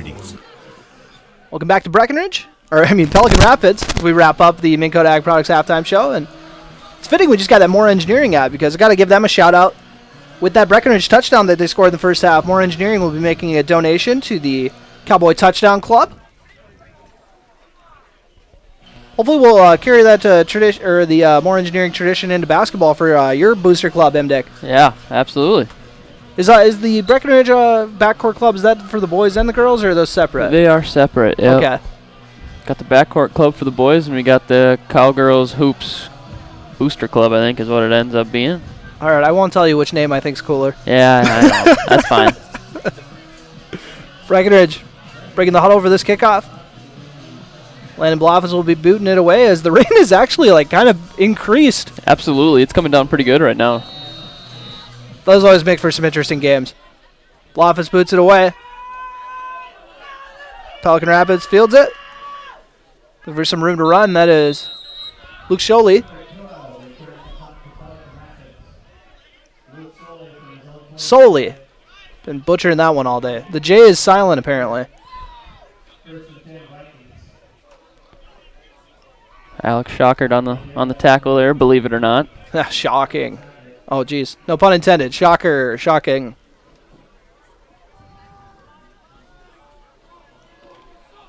Breckenridge's defense going to look to pick up where they left off, and with this rain picking up, going to be thinking a lot more running with Guler out of the backfield. And that's what they're going to start off with a draw. Roberts tried to get a handle on him, and Martell ends up being the guy who sticks him. A few other Cowboys come over to help. But he's tough to bring down by yourself. Even though Martell laid a nice hit on him. Then actually was picking up his legs.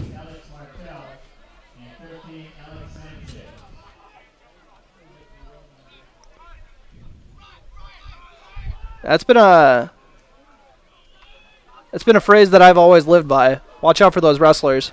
And Martell definitely lives up to that. No matter how small they are, they're always dangerous. And a very low snap. Guler's going to pick it up and try to run for some yards on this broken play. He actually gets the first down.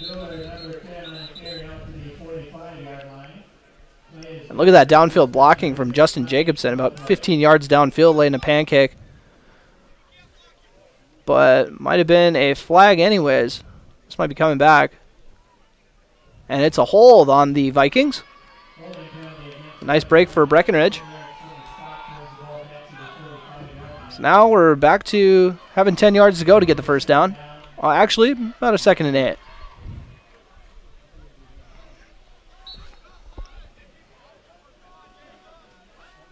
I don't envy you having to keep stats for this game. It's a lot of pressure, man. Yeah, this is a lot going on sometimes. You know, last week was tough with that dive and double dive. It's a little bit easier to stay on top of at least.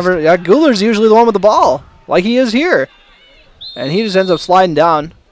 Lost his footing there. Nice little gain there. I was going to say it is a little out of character to see him go down on his own, but that makes more sense that he slipped. It's now a 3rd and 4. And this might... Pelican might not be thinking 4-down territory here, so this is a big play for Breckenridge. They can get a stop in the backfield. That almost guarantees a punt. But if Pelican can get a couple yards out of that, that's a different story. Guler, once again, all by his lonesome in the backfield. With another QB draw. If it ain't broke, don't fix it. Running down the left sideline for a big gain. Gets the first down with ease. Griffin Bussey forces him out of bounds. But not before allowing him to get to the 45. So Timmy Guler. The big gain. That just looks so clean the way he sets up that QB draw. Yeah, he really looks like a nice quarterback. He's been playing well. Doesn't look like a sophomore, that's for sure. No, absolutely not. I wouldn't be too surprised if he got some reps last year. I'm trying to remember if Breckenridge played Pelican last year. My memory is failing me again. Johnson with the carry this time around, giving Guler a break. Gets out to the sideline. Sanchez over there. Kunkel as well.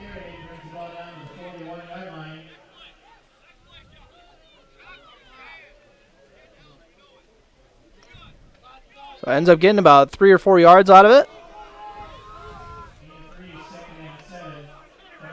As I once again have to give a big shout out to everybody running the show here in Pelican Rapids, getting us a spot in the press box. I am forever grateful for this. Because if I was out in the rain right now, I would just be a miserable human being. It would have been a long night, Turner. I might just quit at halftime. And Guler going to bounce this one outside. And I believe Bussey got the tackle there. Bussey gets the tackle, but Guler kind of tackled Bussey almost on that one. He laid a pretty good hit at the end of the I think he might have kind of wrapped it around his helmet. Like, just grabbed the top of the helmet. But, a little bit looked like a horse collar, but I don't think it was. There was one time last year I was for sure that, or no, it was 2 years ago. I was for sure I got a picture of Ben Crump getting a face mask. Turns out his glove was just really sticky and had the guy by the top of the helmet. One running back to each side of Guler. He's going to do the QB keeper once again. He's got the blockers. Oh, big hit, but he sheds the tackle.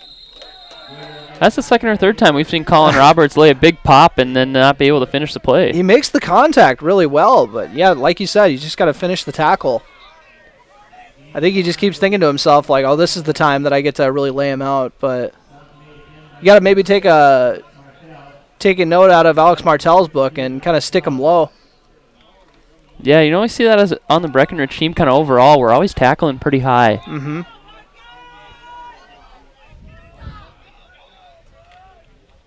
And this time they go with Johnson off tackle. I believe Dallin Ernst over there to make the tackle. Dallin Ernst makes the tackle, and Shocker did a good job of taking out that lead block, cutting him out. So Pelican Rapids has chewed up a decent amount of clock so far to start this off. Already 3 minutes and 7 seconds off this drive. When you got the lead, that's always encouraging.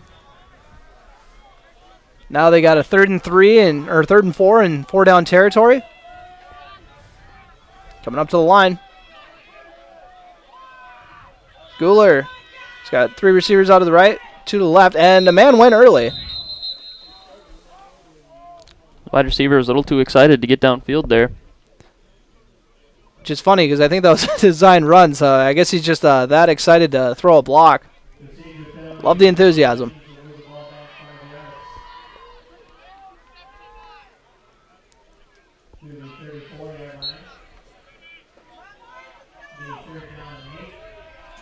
Guler, the lone man in the backfield on this 3rd and 8. Another QB draw. And Bloffus is going to end up wrapping him up after Guler tried to hit the cutback. And yeah, it's definitely with the conditions, how hard the rain's coming down right now. They're just saying let's keep it on the ground, and even if that means running a QB draw almost every play. Breckenridge with a very late substitution. Martell getting out there to go kind of play the nickel corner, it looks like. Guler dropping back to pass, tosses it up, and it is picked off! And it looks like that was Bailey Evans on the interception. And there should be a late flag. Martell was looking for a flag there. 79 hit him 12 yards away from the play and extremely late. He's letting the ref know. Ref saying, I'll catch it next time. Waves him away. But a big play there by Bailey Evans.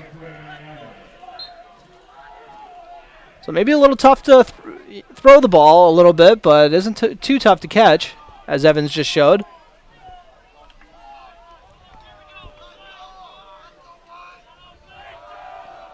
Breckenridge has one man, or they're going to go with the I formation, but Nito's pretty far back.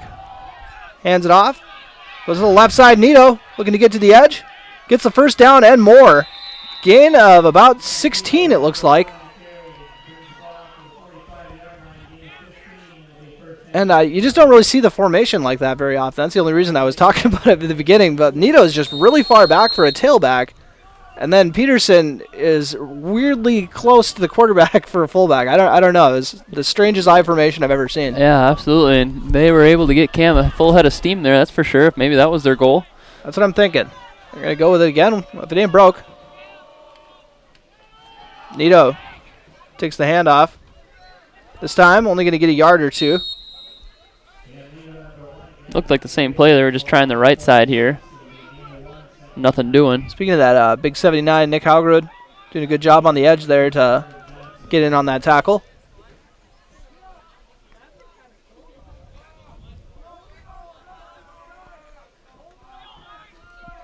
So Breckenridge going to go with the wishbone now. Got Bussy and Nito in the backfield. Peterson at fullback in front of them. They go with the misdirection handoff to Nito. He's got a nice hole. Oh, man. Puts the shoulder down. Sheds another, almost sheds another tackler, but a big gain by Cam Nito. 2 broken tackles. Extra effort to get that first down, and he gets even more after the play. Or after the first, I should say. Heck of a run. And that's another aspect of the rain coming into it. As far as it's tough to hold on and make the tackle. See Shockert and Bussey coming back into the game here on first down. Cowboys looking to get the lead. 6:25 remaining in this third quarter. Misdirection handoff again to Shockert. That time looks like he's going to get a couple yards out of it. And like we just said earlier, work to the one side, let's try the other, but with a different guy running it. Actually, those are both to the same side, weren't they? Yeah, both left side off tackle there. Now they say get it to the hot hand, but they never say get it behind the hot lineman. We'll go with that. That came out wrong. That left side has been making a good push all game long, that's for sure. Get it to the linemen who are on fire. We'll go with that. You know, good offensive play here in the run game from Breckenridge. You know, got backups in. Now they're going to go this time with Nito. And takes a big shot at the end of that one. Someone's got him by the ankle. Showing off the toughness. You know, and to finish that offensive line thought, you know, offensive line is very much a cohesive unit, 5, 6 guys playing together. And when you have one man missing, that can really change the equation, especially when it's your center. You know, talking to Eli last week about, I think I mentioned this on the air, you know, making reads and picking up who the mic's going to be and who's blitzing. And, you know, it's a big job. So, playing well. And one thing I like about this offensive line is 4 of them are juniors in there right now. So, you know, they got that experience of playing together for so long. And now we got it fumbled on the ground. Evans dives on it.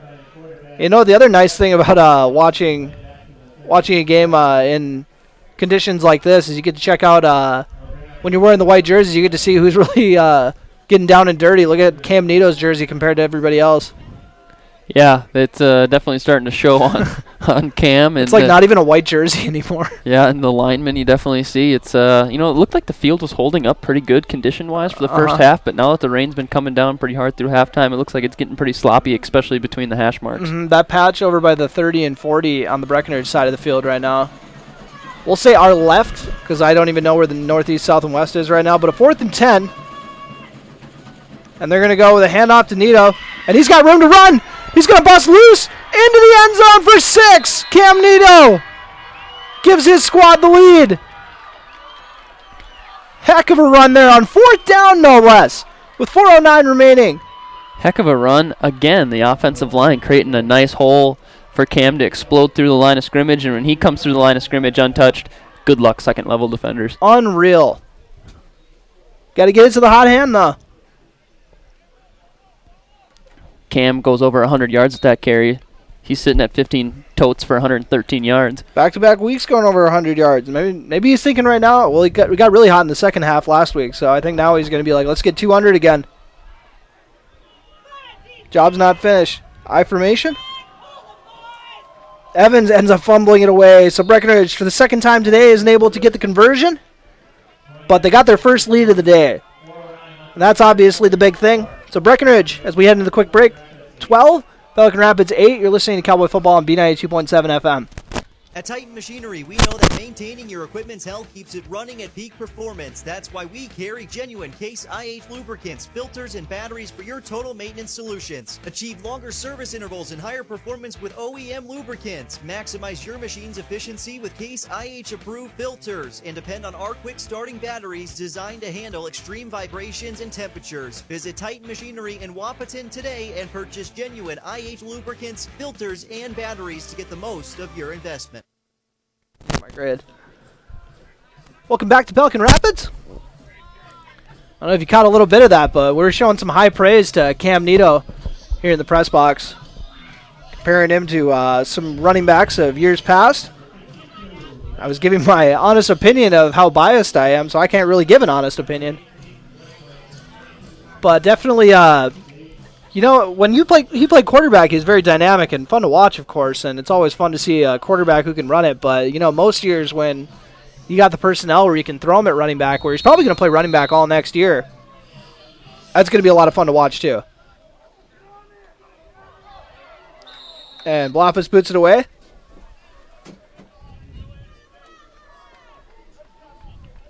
Fielded and then laid down.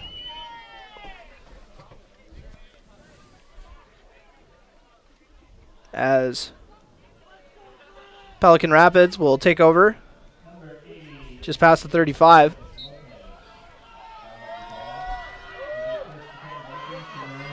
Guler in the backfield by himself. Another QB draw. And a great push by the offensive line, as Bailey Evans is looking for a flag. But a heck of a... Guler's down. Ooh. That could be obviously a big loss for Pelican Rapids if he's not able to get back in, but we'll see. Might end up just being a cramp. Yeah, I think it's just a cramp. Get him stretched out, so good news for Pelican Rapids, of course, as Guler runs for the first down. But what are they discussing? That's the question.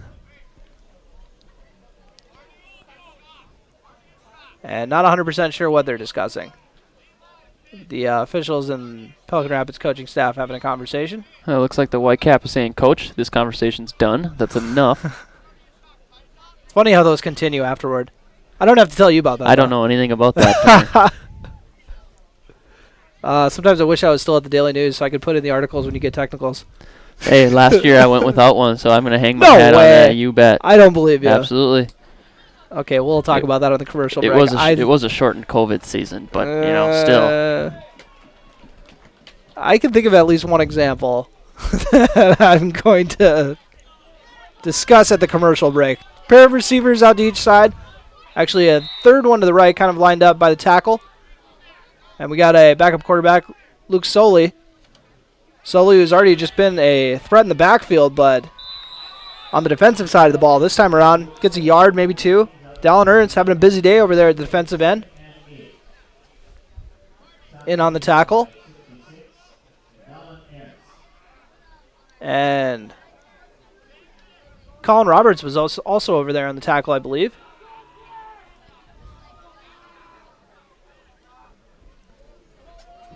And third quarter, 3:28 remaining on your Carlson Family Insurance scoreboard. And with that neato run, got to give a shout out to Moore Engineering, making another donation to the touchdown club.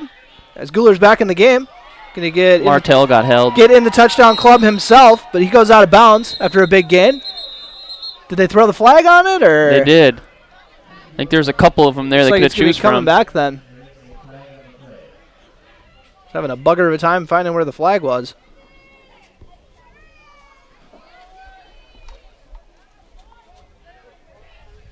But and we get the hold. That's coming back.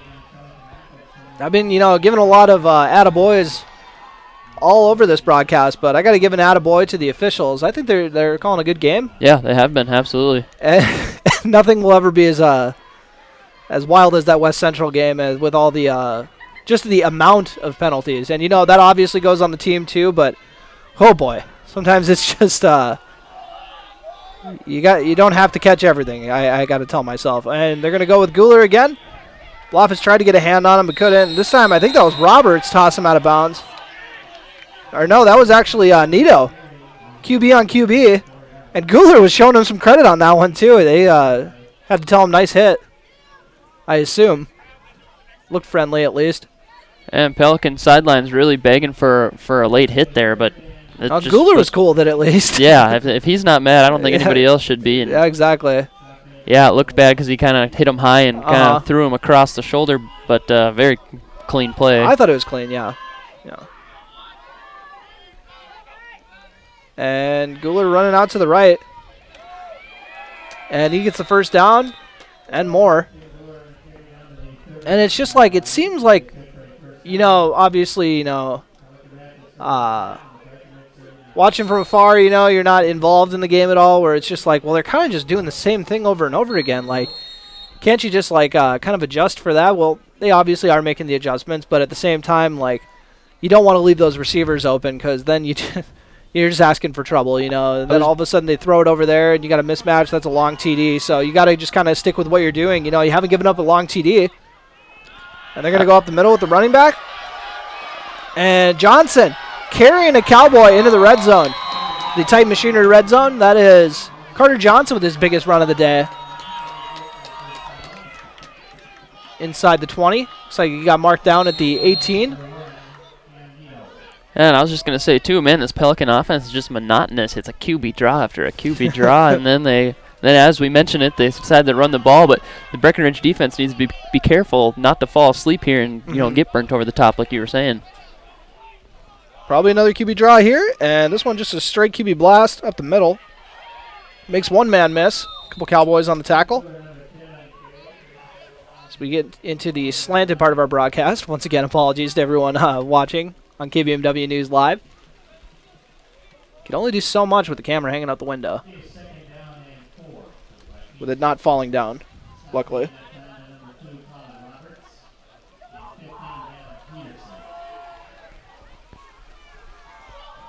So Pelican Rapids looking to get the lead back. And they're going to go with Johnson up the middle. Ran into his own lineman there. Good play by Colin Roberts there. I think Roberts kind of blew that lineman into the hole, which the running back ran into. It's getting to that point now where the jerseys get so dirty that it's a little tricky sometimes to check who it is. Absolutely. Except Sanchez. Look how clean that jersey is at free safety. Oh, I love that. And he's the man with the touchdown on the day. When you play free safety and wide receiver, you can come away with the clean jersey at the end of the day. I'm sure they would say they would like to have their quarterback have a clean jersey, but they'll take what they can get. Guler just going to keep it himself. Didn't really fully commit to faking that handoff. I think there might have been a little miscommunication there with him and Johnson. Because I think Johnson just thought he was just supposed to run up and block, whereas Guler was like, I got to fake the handoff to you at least. But either way, 4th down here. I actually thought it was 3rd down, so big play here for the Breckenridge defense. Bloffus and Differding there. 37 seconds remaining in this 3rd quarter. Pelican Rapids on the 12-yard line. And they're going to go with Guler. And Martell ends up getting to his ankles, but I believe he's going to get to the first. We'll see. It'll all depend on the spot, Turner. And they're going to say it was a stop. Martell with a heck of a play to lay the hit on the legs and get the stop on Guler.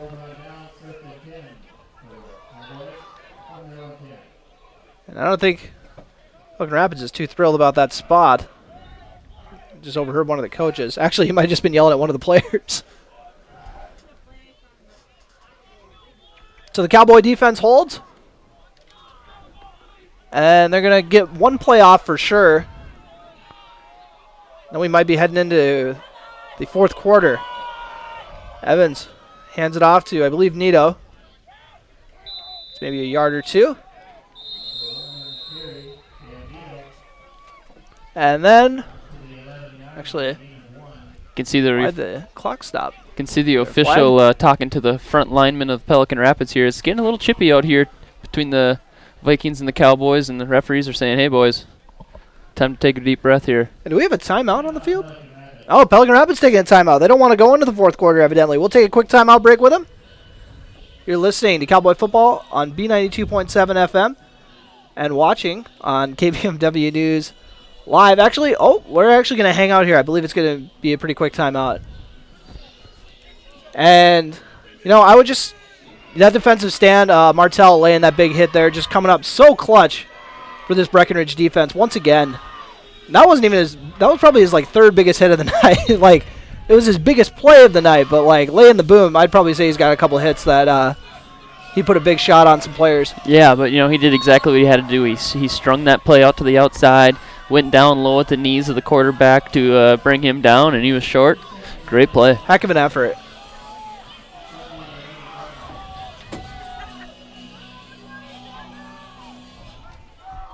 As the Cowboys now facing a 2nd and 8.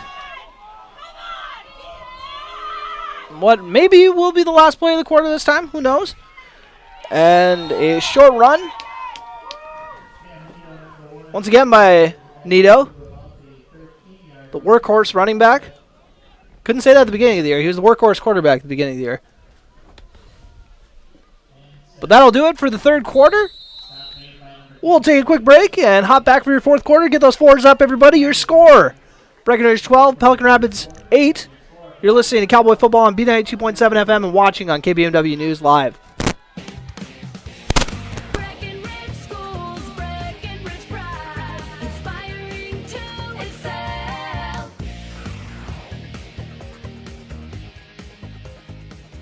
There are several things that make me proud to be part of Breckenridge Senior High School. My students are very hardworking and respectful. Those two qualities make my school day enjoyable. They have been working hard on active classroom lessons this year. Students enjoy working together and are finding that they can learn from each other. I'm also proud to be teaching college math classes to our juniors and seniors.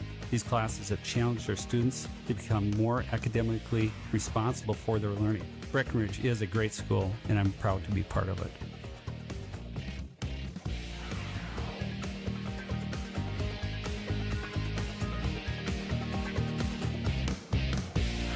Breckenridge Schools, Breckenridge pride, inspiring to excel.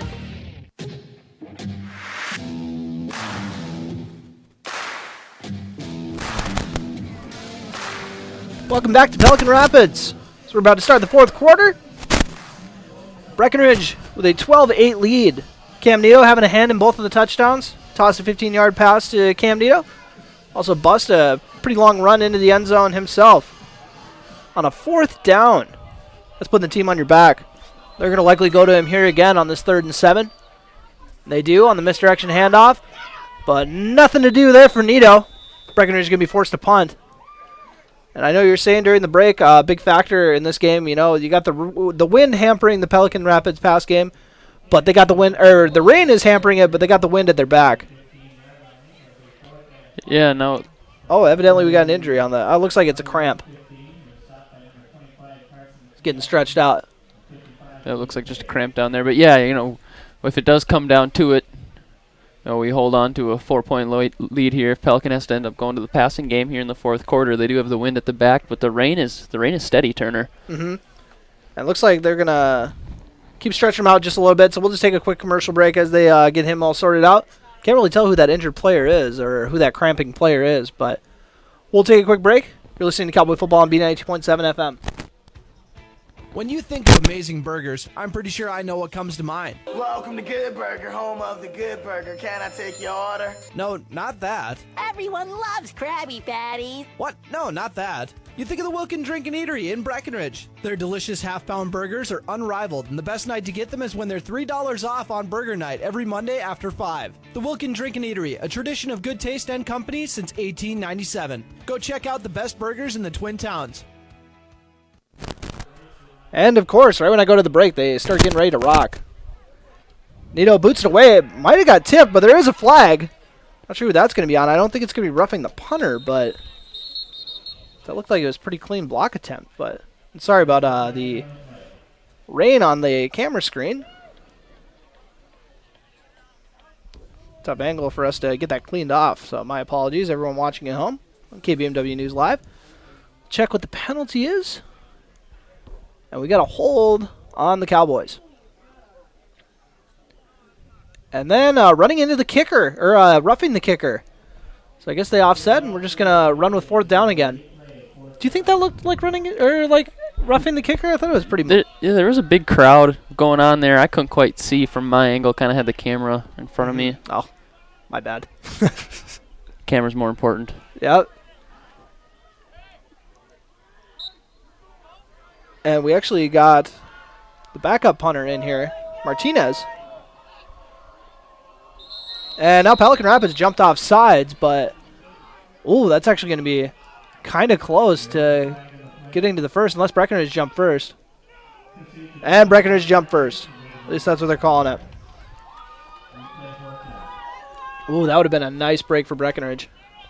If that would have been able to get them to it. I don't know if that would have been enough, but it would have been close. Mm-hmm.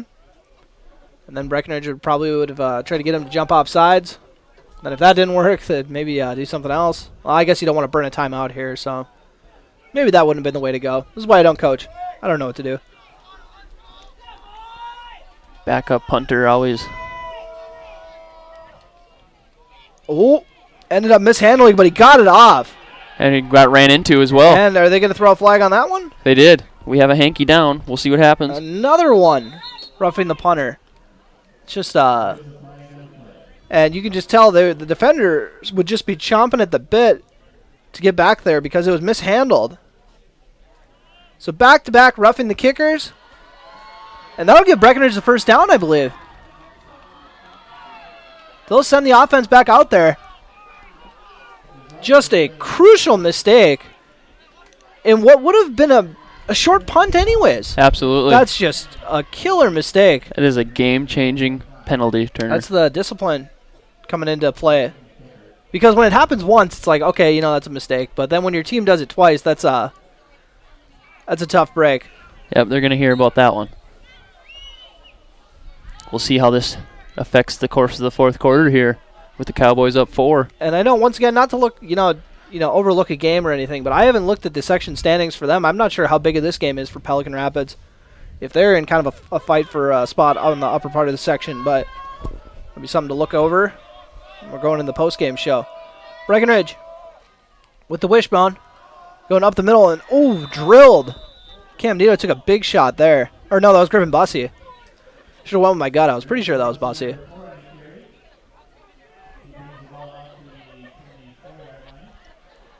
And I think if we would have ended up, having to do this game outside, I think we'd still be having fun. This has been a really good game, even if we were soaking wet. But yeah, it's been a game of field position. Marching offense is down, not been able to finish with points, punting it away. Been a really good game here. And Breckenridge will take a timeout. We'll take a quick timeout with them. Your score is Breckenridge 12, Pelican Rapids 8. You're listening to Cowboy Football on B92.7 FM.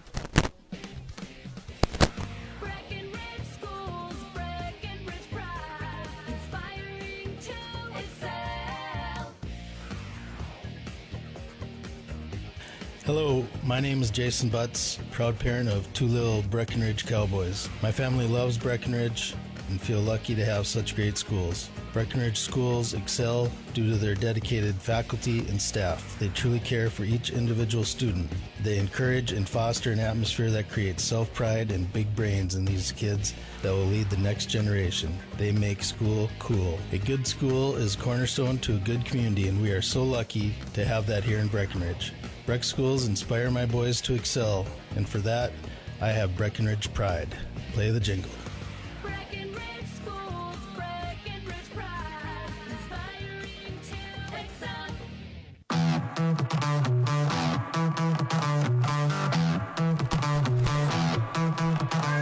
Welcome back to Pelican Rapids as Breckenridge cut a big break with a roughing the punter.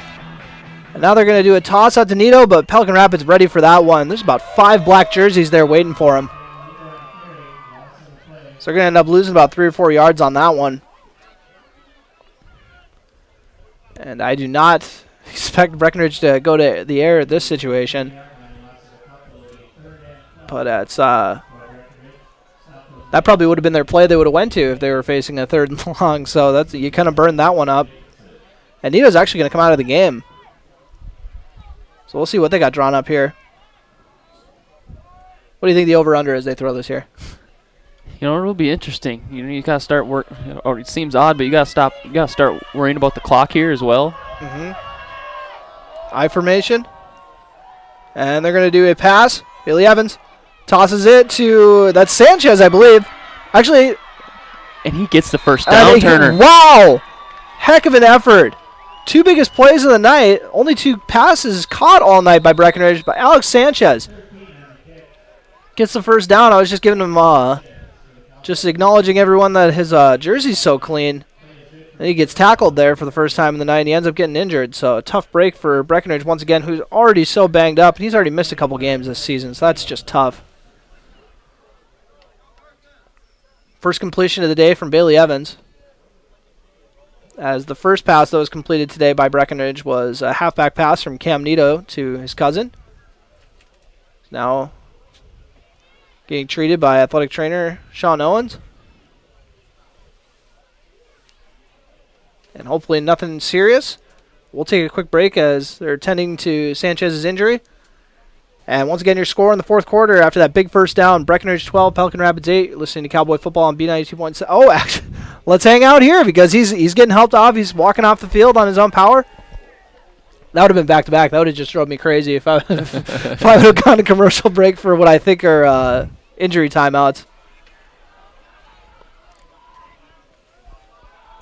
Yeah, maybe Sanchez just needed a little breather there. It looks like he's running off just fine.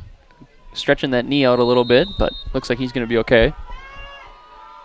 Cowboys come back out for this first down. They got 9:45 to chew up this clock. But I'm sure they're, you got to be thinking of trying to chew up the clock. But, a touchdown makes it a two-score game. So that's what Breckenridge, I'm sure they're going to want to be aggressive. They go with the handoff to Bussey. Tries to get to the edge. You got to tell him to stay in bounds, though, but he goes out of bounds. Ends up being a gain of about 5. That one's tough because, Bussey's kind of been getting bottled up all night. Mm-hmm. He wants to make a play here. But he does end up going out of bounds. It's one of those awareness things that. And it's you got to give the kid credit for trying to make a play. Yep, absolutely. I feel like 90% of high school kids are not going to have the presence of mind to get out of bounds. Yep. Or I mean to stay in bounds. Yeah, and he was trying to get an extra yard there too, and he does. He got 6 yards on the carry and puts us in good position here on second down. So they're going to go out of the wishbone. As the rain has finally kind of let up a little bit. We're going to go with Nito, off tackle. Bottled up by a few Pelican players, one of them being Carter Johnson on the tackle. Cam kind of got hit high, and he also got hit low there, but he's still got, about a half a yard out of it.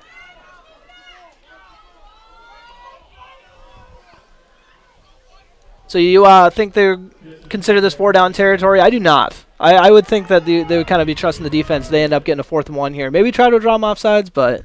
Well, we also got to think, too, are they comfortable putting Cam back at punter again, and maybe that's going to play into the role of the coach's decision? That's true. I think you're close. It depends what we can do on 3rd down here. If it's within 3 yards, 2 yards, I'm going for it. Wishbone. Evans. Goes with Shockert, who ends up tripping and actually maybe got back to the line. God, if he doesn't stumble on his feet there, I think he does have a lane. Could have at least got a few yards out of the deal. And it looks like they're going to go with the punt team. And if they were facing a 4th and 1, I don't know why I didn't think of this. If they were facing a 4th and 1, that's when you go to Gavin Peterson again. He showed that he was able to get it on that one tough 4th down. But then again, maybe they're ready for that. I don't know. We'll never know at this point. And now they got to be telling the Pelican team, do not hit the punter. We do see Cam back there. Once again, that throws in the wrinkle of a possible fake punt. We don't see that. So we get Nito booting it away. And once again, not fielded. Too short for the returners to go after it.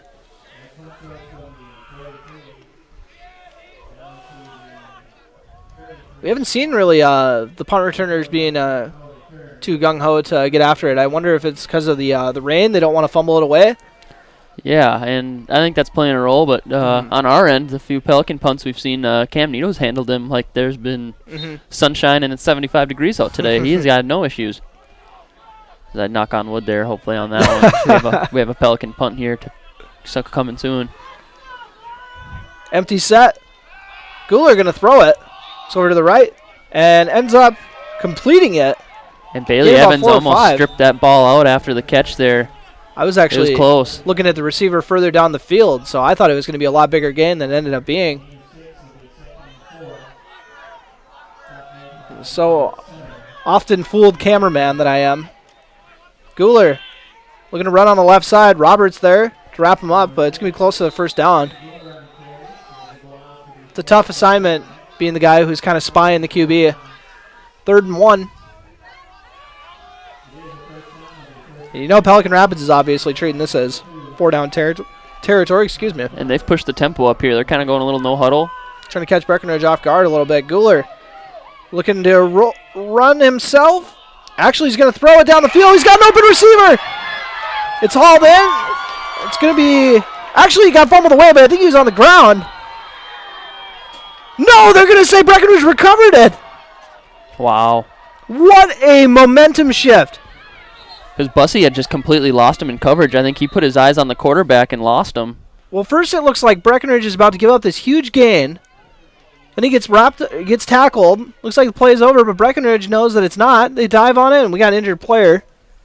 So hope he's all right. But what a shift in momentum that was. It was two momentum shifts. It was Pelican about to get into scoring range, and then Breckenridge getting the ball right back. Unreal. Roller coaster of emotions here in a quick amount of time. As we got another injury, we'll take another quick break. I think this one's actually going to be a real timeout or a real injury break.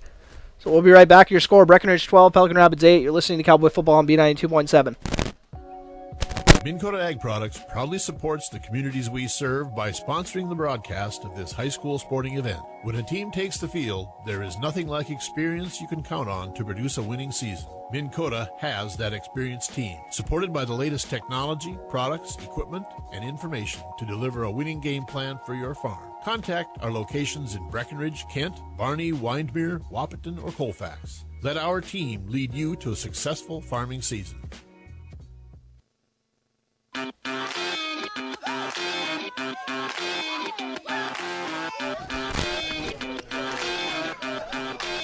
We are back as Luke Soley was just helped off the field. He was the one reeling in the big catch and then fumbling it away and suffering the injury on the play. So a busy play for him, who's just had a great day. So you just feel for the guy, Luke Soley, who has been in on at least 2.5 sacks.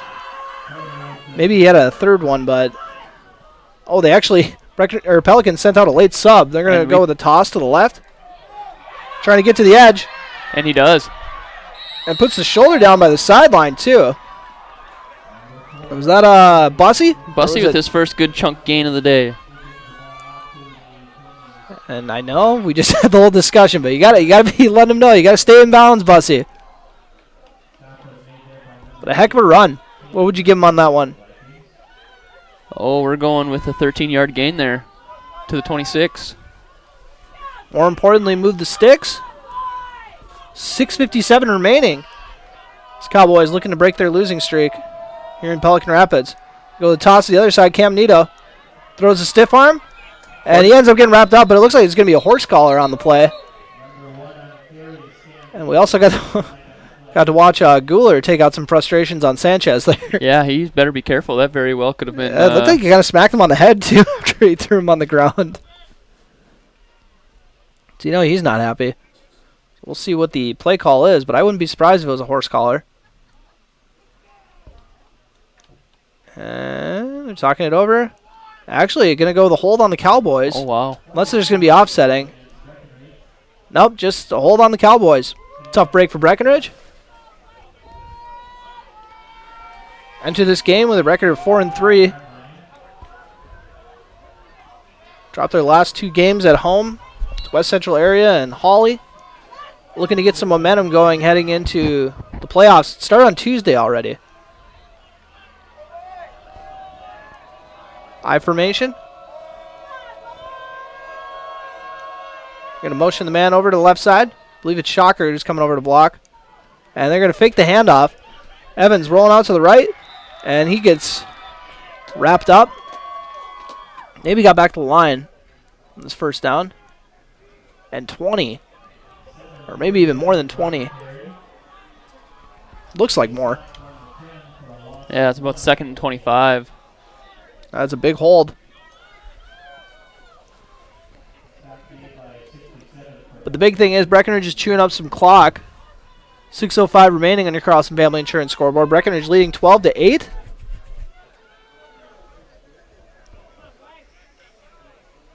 Definitely taking their time getting in and out of the huddle. Don't generally see too much urgency from the Breckenridge side, but definitely taking their time here. Wishbone here on this second down. Gonna go with the toss. Once again, trying to get to the edge, but Pelicans defense holding strong. Gonna get Breckenridge into a tricky punting situation, it looks like, if this holds up.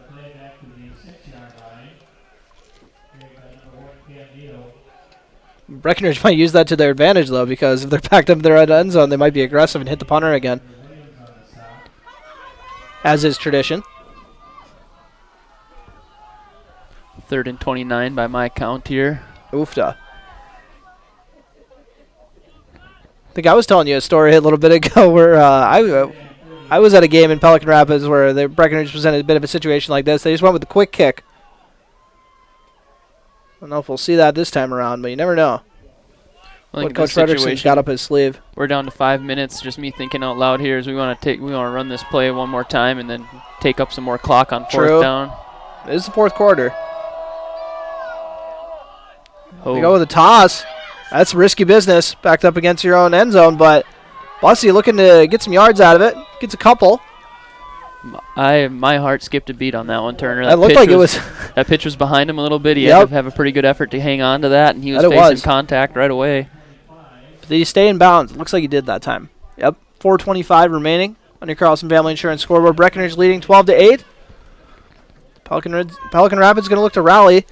And the crazy thing is, I haven't even mentioned this, but Breckenridge could potentially be pitching a shutout. You know, if that interception was a 50-50, or that touchdown was a 50-50 ball on that Pelican Rapids one, just got ripped away from the corner. Yeah, from you Monday night fans, that might have been on the segment of You Got Mossed. That it was. Bit of a high snap. Cam Nito boots it away.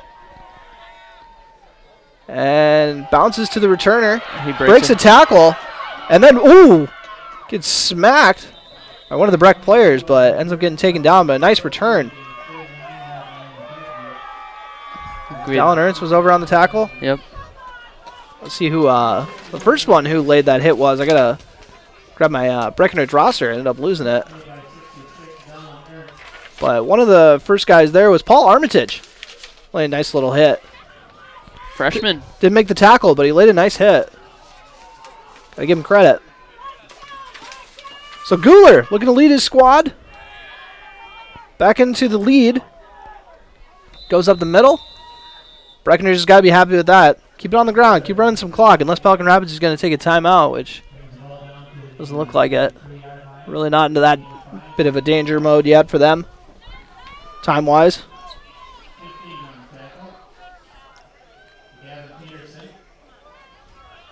Guler in the empty set once again. He's actually going to drop back to pass this time around. Rolling left. Eludes the defense. Tosses it, and it is dropped. Had a man. It was Johnson, the running back. Carter Johnson, but couldn't haul it in. A nice ball, looked like at least.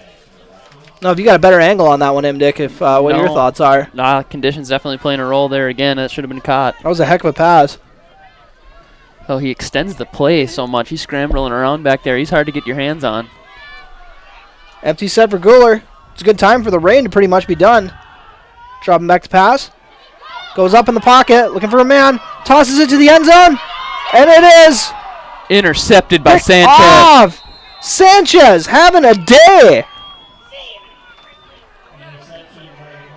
I wasn't 100% sure. It looked like it. I was looking through the camera view. It looked like it was an interception, but where did he get downed at? Was it right at the goal line? Right at the goal line. What a play.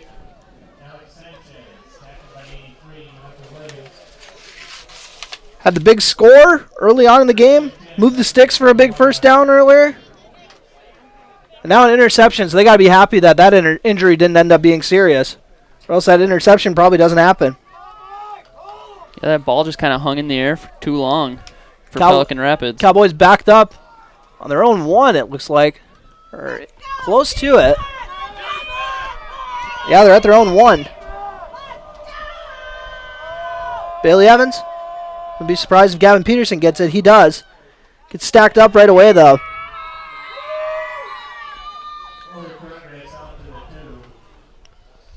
So Breckenridge. Got 2:59 remaining. We got a Pelican Rapids timeout, but we'll stay here. Talk about how we got here. That big play by Sanchez. Unreal. That looked like it was a 50-50 ball. I don't know who the receiver was over there, but the receiver, you know, we're in a small little press box here, Turner. You kind of got screened out of the play. I was able to see it a little bit, and the receiver just didn't really fight to get around Sanchez. Sanchez almost, in a way, kind of boxed him out, if I can use my basketball knowledge here. Oh, we always love the basketball analogies here. And he went up and he high-pointed that ball, Turner, like you'd want to, a good rebound there, and he was able to haul it in. Well, that's the beauty of having your wide receiver at free safety, too. You know, it's like when you bring in the receivers just for those Hail Marys at the end of the game, you know, you see in the NFL sometimes, but heck of a play there. You know, I've actually really enjoyed, you know, I'm not going to, this isn't a knock on his offensive play or anything, but Breckenridge just hasn't really been getting a lot of passing going this year, but I've really enjoyed watching Sanchez at safety this year. I think he does a good job of being aggressive on the tackling. Even though he's not the biggest dude in the world. He's got some height, obviously, but yeah, not the biggest. He's not exactly got built like his cousin, Cam, for laying the boom on people. But the toughness is there, and he showed the ball skills, too. Speaking of Cam, he gets the ball here. Looking to rumble for a couple yards. I'd be surprised if we get another Pelican Rapids timeout. This timeout break brought to you by High Camp Construction. And we do get a timeout. Now this time around, we'll take a very quick timeout break with him. You're listening to Cowboy Football on B92.7 FM as Breckenridge leads 12-8 with 2:59 remaining in the fourth quarter. Actually, once again, we're going to hang out here. I got a little nervous about jumping the gun here. And to be honest, also some technical issues playing the commercials at times. But that's all right. We can hang out here, talk some football, of course. Just under 3 minutes to play. Got a third down, so I think Pelican Rapids still has another timeout after this one. So if Breckenridge gets some yards, it won't end up chewing up very much clock. So, we're at a 3rd and 6 here, and from our own 5-yard line, it'll be interesting to see how the Cowboys are going to handle this one. On the scoreboard, Turner, it looks like Pelican has 0 up there. Oh, really? Whether that's correct or not, I don't know. That's just what they have on the scoreboard. But if they're down to 0 timeouts, a first down would do it here. Yeah, that'd be massive. Not having that one timeout as already, that takes about 30 seconds off, on this play. These Pelican Rapids with 2.5 minutes left to play. If Nito gets a good boot, it's a lot of ground to cover. But like I said, the rain's done, which is kind of perfect timing if you're a Pelican Rapids fan. So I had noticed that they didn't run any time off the clock that last play. It was at 2:59. Now at the end of the timeout here, they've ran the clock down to 2:51. So if they made up for it, the officials must have seen that. Have corrected it. Interesting. Wishbone. Got to be thinking Nito's the go-to guy here. He is. Goes up the middle, but stacked up. Gets a yard or two out of the deal. One of the tacklers there being Carter Johnson again. Johnson, a junior, so if these squads play again next year, I haven't looked at the schedule for next year. I don't even know if it's available, but he'll be on the squad again next year. Along with the loaded sophomore class that we've been hyping up all day. Highlighted by Timmy Guler, of course. And only one kick returner this time around, so maybe they're really committing to the block. Well, they got everyone up on the line here. So we'll see how aggressive they're going to be on this block. Don't want to be too aggressive or you accidentally take out the punter again. That's already happened twice today. Breckenridge will take a timeout. And this time I mean it. We'll take a quick timeout break. This timeout break brought to you by High Camp Construction. You're listening to Cowboy Football on B92.7 M. Big jobs, small jobs, and everything in between. High Camp Construction has served commercial and industrial clients in the Southern Valley and beyond since 1982. They are your fully licensed construction company, providing earthwork, paving, structural steel, and more. Need a new parking lot or new roofing? How about a new metal building for your farm or business? Call High Camp Construction in Wapton today at 642-5948 for superior construction service you can trust. Call 642-5948.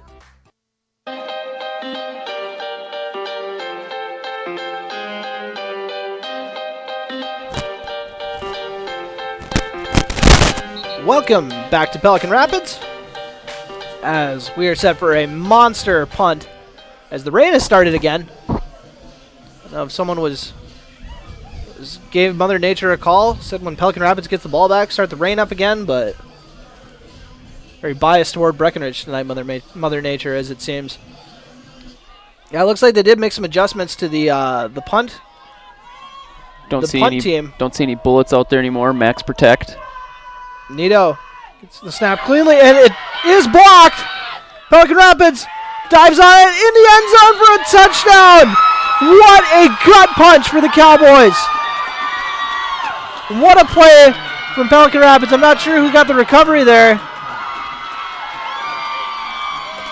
I looked like it was... I thought it was the big man possibly, but I'm not 100% sure. I think that might have been Nick Halgrud. Unreal.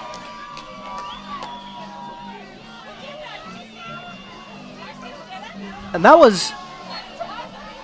Yeah, I had to double check. I was like, from my angle, it looks like those sure in the end zone, but. Well, we got a 2-point game. Guler at quarterback. Running back to each side. Guler going to keep it again.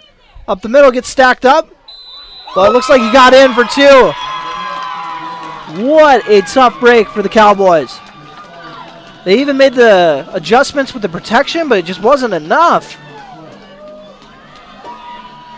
Pelican Rapids gets into the end zone off the special teams. What a momentum swing. And now Breckenridge, I was just praising them for this lovely scoreboard, but now I can't see how much time's left. About 2 minutes left.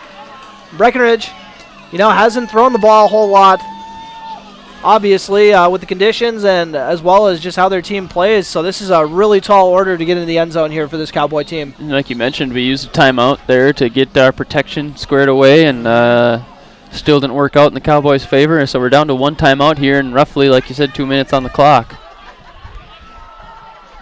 And I'm sure what, best case scenario here for the Cowboy fans. Busting one on the kick return. Not a bad way to get some points on the board. As they've seen some success breaking some big gains on these kick returns. Those 4 horsemen right in front of the linemen. When they're all together and they're laying the boom, anything can happen.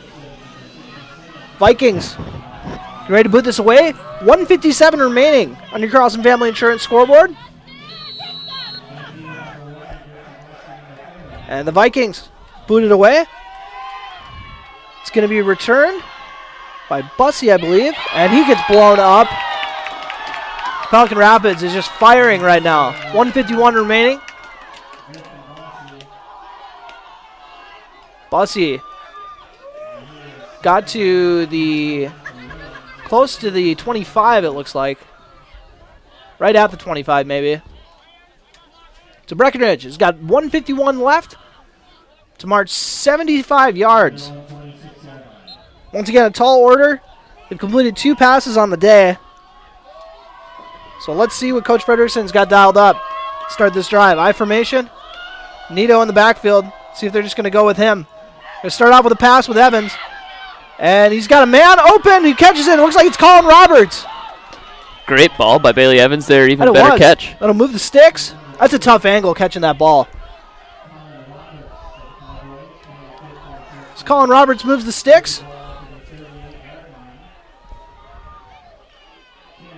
Looks like a gain of about 14. You got it. I can math. Breckenridge comes up to the line. Looks like a little bit of a miscue on what they're doing here. One guy actually ran off the field. Faked the handoff. Evans rolling out to the right. Looks like it's a keeper. And he gets blown up. And this is where it's tough having a quarterback who's only making his 2nd start. Kind of getting everybody organized and whatnot. It's just, like I said, a tall order. But he started off hot with a nice ball. Ends up losing a couple yards on that one. But don't let that take away from the 14-yard gain. Pelican Rapids trying to get their fans stoked. As the Cowboys got 1:09 remaining in this ball game. Easy for me to be the armchair coach up here and in the press box, but a veteran quarterback there can realize, hey, I can throw this ball away at this point too. And he throws the ball away. You save actually 2-3 yards there, and you stop the clock instead of having to blow that last time out. Yeah, that's for sure. I was kind of thinking that myself. I was like, granted, if I was a senior, I probably wouldn't have the presence of mind to do it, let alone making my 2nd start as a sophomore. But absolutely. Things to learn, things he's just going to continue to get better at. Bailey Evans is a sharp kid, very smart kid. That's why you see him playing quarterback as a sophomore, and we can see him getting better every week. You got to give credit to this Pelican Rapids coaching staff because, they after 2 plays where they got a roughing the kicker call on a punt, they still were like, we're keeping this aggressive. We're not going to worry about getting a penalty. We're trying to win the game here. And we're getting a block. So Nito's going to play quarterback now. Throws it down the field, and it is picked off. As that will likely do it. I believe Pelican Rapids will be able to just knee on it. Cowboys don't have any timeouts left, so that'll do it. And that's tough when you switch over, make a QB switch, bring in Nito in. He's thrown one pass. Yeah, he threw the TD, but he's kind of coming in a little cold. He hasn't really played just actually the quarterback spot, but tough break for the Cowboys. He played a fantastic game. A lot of points tonight that I was saying this is the best they've looked all year. And, yeah, absolutely. And just a block punt ends up blowing the whole thing up. One play, one special teams play, right? A lot of times you just think offense and defense, but there's definitely 3 phases to a football game, and we saw the special teams show up tonight. And Breckenridge has been kind of winning the special teams battle at that point, getting those both that amazing punt by Nito, and then also the big plays by drawing the roughing the kickers calls. So the special teams, they've been winning that battle all night, but then that one play, like I said, just blew everything up. That's a gut punch for the Cowboys. Yeah, who really could have used this, momentum swing of winning a game here before the regular season finale going into playoffs. I know it's always it's tough to, say that come away with some good stuff with a loss, but with how shorthanded they were coming into this game, and this Pelican Rapids team's no slouch, of course, as they kneel on it to win the game. Last 20 seconds clocking down now. But this Pelican Rapids is a solid squad, and Breckenridge came in. You throw in that wrinkle of the elements, like already messing with your pass game that's already been struggling this year, and they still put together a fantastic effort. Just like we said, that one play of the game, ended up just blowing the whole game up for Breckenridge. As a coaching staff, you don't get the result that you want, but a lot of good things to take away from this game. Defense, for the most part, played really well. Offense was able to, not have the ton of yardage that we've been seeing, but, Cam was able to break a few loose and get the offense rolling, and we got on the scoreboard. And just a tough one for Breckenridge to go down this way. All right, we'll take a quick break and hop into the post-game show. Final score, Pelican Rapids 16, Breckenridge 12. You're listening to Cowboy Football on B92.7 FM. Recovering your health and getting back to your best life. That's what quality recovery from Optimum Rehab can do for you. Physical therapist Dr. Anthony Egeman will set up an individual plan to get you to your goals. He believes that this is the perfect way for you to recover your health. What you get with Optimum Rehab is time and attention, thorough assessments, and effective treatments. So if it's back pain, achy joints, recovery from surgery or injury, it's likely that physical therapy from Optimum Rehab can help. So take your life into your own hands with Optimum Rehab. Visit myoptimumrehab.com. Getting the kids to practice on time. Remembering if it's your day to bring snacks. Making it to the game with a clean jersey. Why are simple things sometimes so complicated? Thankfully, with Auto Owners, insurance doesn't have to be one of them. Auto Owners works with independent agents who answer when you call, so you can worry about more important things, like whether your kid is going to run toward first or third base. That's simple human sense. That's Carlson Family Insurance in Wapaton, representing Auto Owners Insurance. Visit Carlson Family Insurance Agency in Wapaton today. Call 672-6002 or on the web at www.cfiagency.com.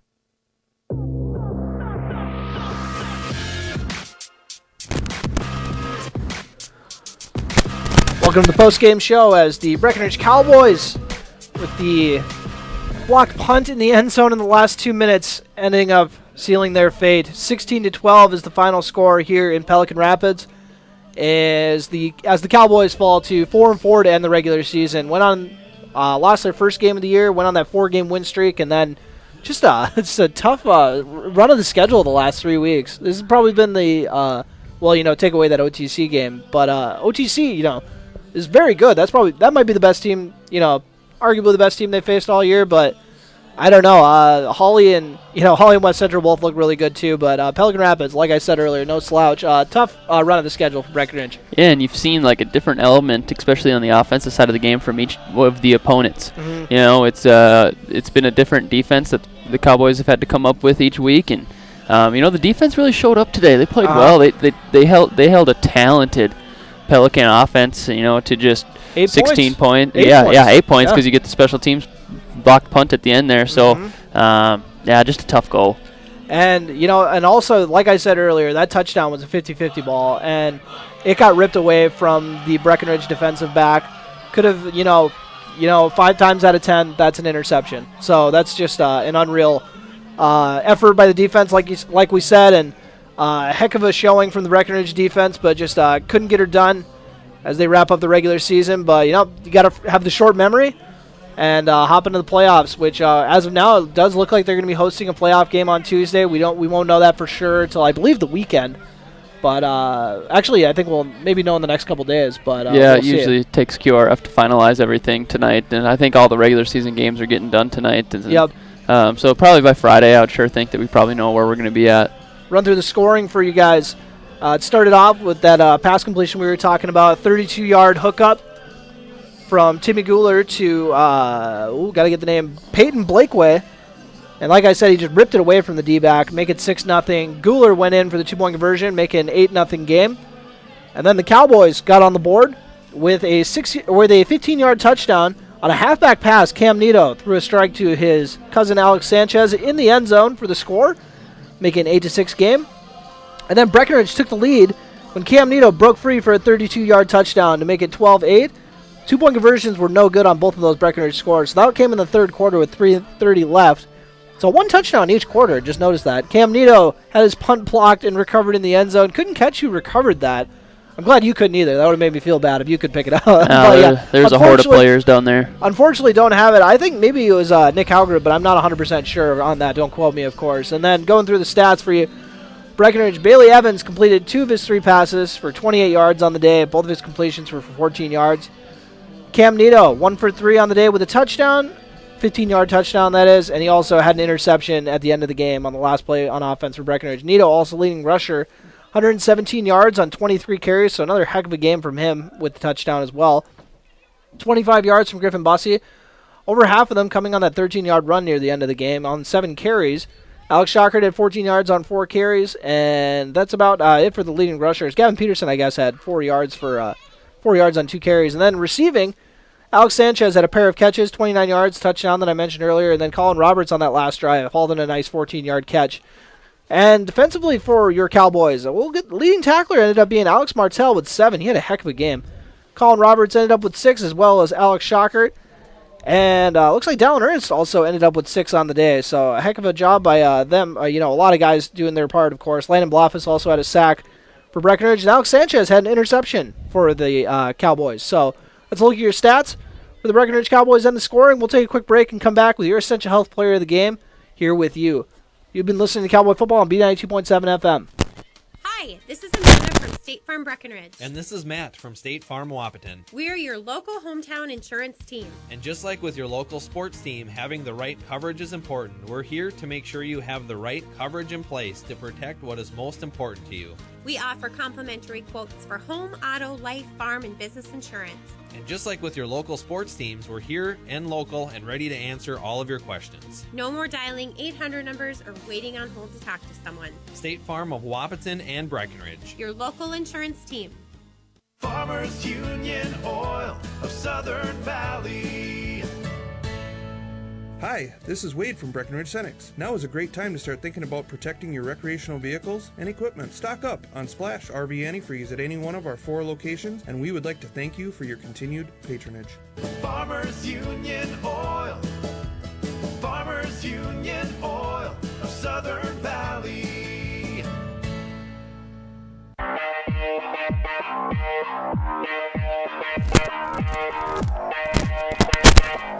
Welcome back to the post-game show here in Pelican Rapids on a rainy night in Viking country.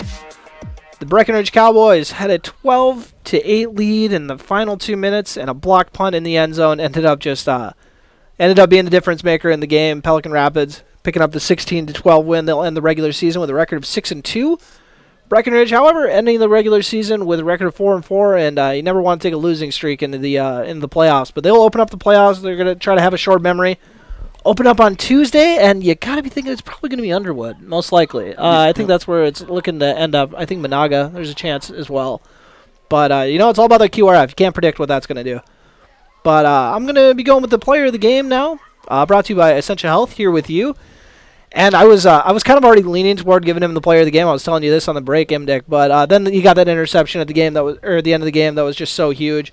And I'm going with Alex Sanchez. Got his first touchdown of the year in the end. I believe it was his first touchdown of the year. He might have had one earlier. I don't think so, but he got that touchdown, getting it thrown to him by his cousin, no less, who was the player of the game last week with 225 yards, of course. So Alex Sanchez is my Essential Health player of the game. Got to make sure to track him down and get him his T-shirt, but a heck of a night. Caught a couple of nice passes. One that moved the chains for a big first down for 14 yards or 13 yards out or so. And then a 14-yard or 15-yard catch from Nito, of course, on the halfback pass to get Breckenridge on the board. So some great plays from Sanchez, also playing through some injuries. So you got to give him a lot of credit. You got to give a lot of these guys credit. It was a heck of an effort. I think this was the best they've played all year. I'm not even joking right now. I think that was the best game I've seen from them this year. Yeah, no, I think I would absolutely have to agree. We've talked about it a few times now, but we're banged up. Got a lot of people, filling in. When your center on your offense is out, that's second fiddle to your quarterback.